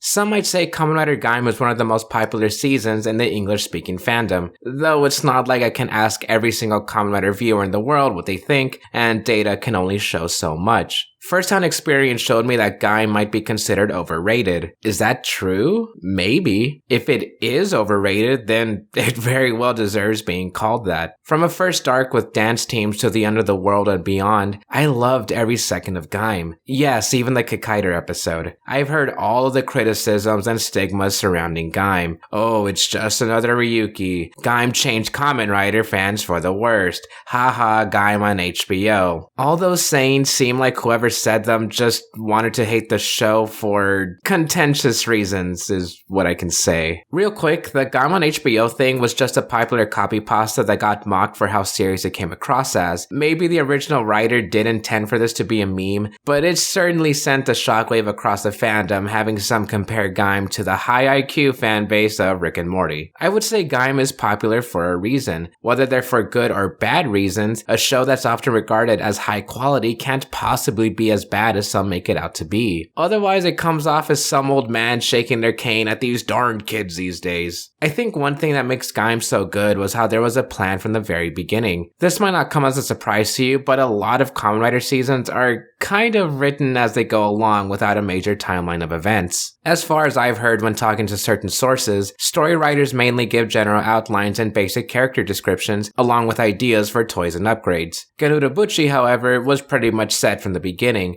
only changing certain points around if there were scheduling conflicts with the actors, and a couple other exceptions like when a certain character or element get popular. Characters were even designed backwards with their endings being written first. There's Kouta's character for one, but aspects were also added to Kaito that weren't originally planned. They apparently designed Lord Baron before deciding to give him his lemon energy form. While the story was decided on, not everything was completely set in stone, since there wasn't an exact number of episodes thought of yet. Whether that means there are going to be more episodes or less, I couldn't really find. I mentioned far in the beginning how Urobuchi was told to write in a Heisei Phase 1 style, specifically focusing on the tones of Kuga and Faiz. I know that implies a darker or more adult theme, but early Heisei doesn't mean edgy, but rather something more drama-like. Urobuchi specifically mentioned how it was difficult to really think of how to return to that early style after something goofy like fruits were chosen, so he was told that the happy toys can make the story progressively darker. There were also plans for gadgets like previous seasons, but that would have clashed with later more gritty parts. I know some gravitate towards saying Urobuchi and Madoka Magica were mainly inspired by Ryuki just because he said he liked the show in an interview, but I personally don't see the connections. You can point out things like comparing Kyubei's role to Sagara's or Shiro Kanzaki's in their respective shows, but those are vague at best. Either way, I'm bringing this up because Gaim was planned to have multiple Kamen Riders from the start, though not because of Urobuchi's enjoyment of Ryuki, which also had a lot of writers, and as mentioned earlier, Urobuchi was more inspired by Kamen Rider Black than anything. Weirdly enough, it was because music groups with a large number of members like AKB48 were popular at the time, plus having multiple writers was also a thing in early Heisei like Kabuto and Hibiki, where Phase 2 seasons mainly just had a primary and secondary writer in the main shows. Gaim has a very distinct look compared to other Phase 2 shows, at least to me, and not just in the suits. Whether it's the subtlety in the camera work or the weird coloring on a plain shot, I think this really does feel like a Phase 1 show in Phase 2, along with trying something a bit more practical. While bugs were pitched at first, Bandai wanted to go with a fruit theme as that was seen as more timeless and unique. So to go along with that, birds were another pitched idea since, well, birds eat fruit, but that was rejected and the developers went with samurai. Since Kamen Rider Wizard had a focus on CGI, Gaim would be more practical with changing armors. Inspiration also came from Ichigo, as the Sengoku driver's middle piece was compared to the windmill part of Ichigo's belt, and the driver's faceplate coming from switching out of Phone's faceplate. And one more piece of early production, fashion was another possible theme until Urobuchi suggested dancing. Of course, fashion is pretty apparent in the show, as you can see with all the fits, but it's is treated as an aspect of the main themes. I don't know how fashion could be the main set piece for a whole writer season, but I was surprised by both dancing and the fruit motif in Gaim, so maybe they can easily sell a season on that premise as long as it's done right, and not counting Ghost. Then dancing was chosen as a red herring for the twist later on, which seemed like a pretty common thing that most people bring up. You can tell Kamen Rider Gaim has so much that even hours later of me talking, I can still bring up a couple of anecdotes when it comes to putting all this together. So, after finishing the story outro, I thought it still wasn't enough, which is why this section exists. I still wanted to talk about Kamen Rider Gaim. And, well, Liz and I have been writing the script for a very, very long time, and this video literally could not have been possible without her. I remember laying on the floor thinking there's no possible way for me to write this whole thing by myself, so I reached out to her. And, well, just thank you so much, Liz. I really, really, really appreciate all the work that went into this video. So with that quick thank you, here's just a little bit more. I mentioned in my Madoka Magica video that certain story elements can so easily be seen as negatives, such as a death coming off as too heavy-handed. However, like Madoka, I still think that every instance of death in Gaim works well. It's tasteful? Hase and Yuya's death stuck out as motivation for Kouta to make things right, the latter of which being done by his own hands. They fall back to the fundamental messages of the original Kamen Rider, as well as so many of its successors. Humanity is worth it. Justice needs to be questioned when they involve attacking humanity, no matter how powerful those who enforce it may be. Hase's death being planned from the beginning also just adds a little extra bit of care to the overall feel of the story. Gaim really feels like a complete package. Even throwing in the Gaim Gaidens, including the productions that came years later, everything fits together like a puzzle piece. I've probably gone on too long about the story, but that's just it. The story is that good. Practically every character is here for a reason, even the minor characters, and it's masterful. My gosh, I really can't believe we made it this far. I hope other videos aren't like this because I can only handle so much, but I'm still really, really grateful. And now, for my final thoughts. Kamen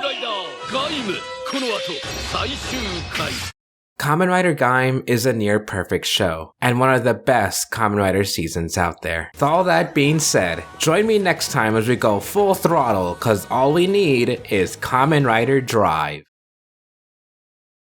Wouldn't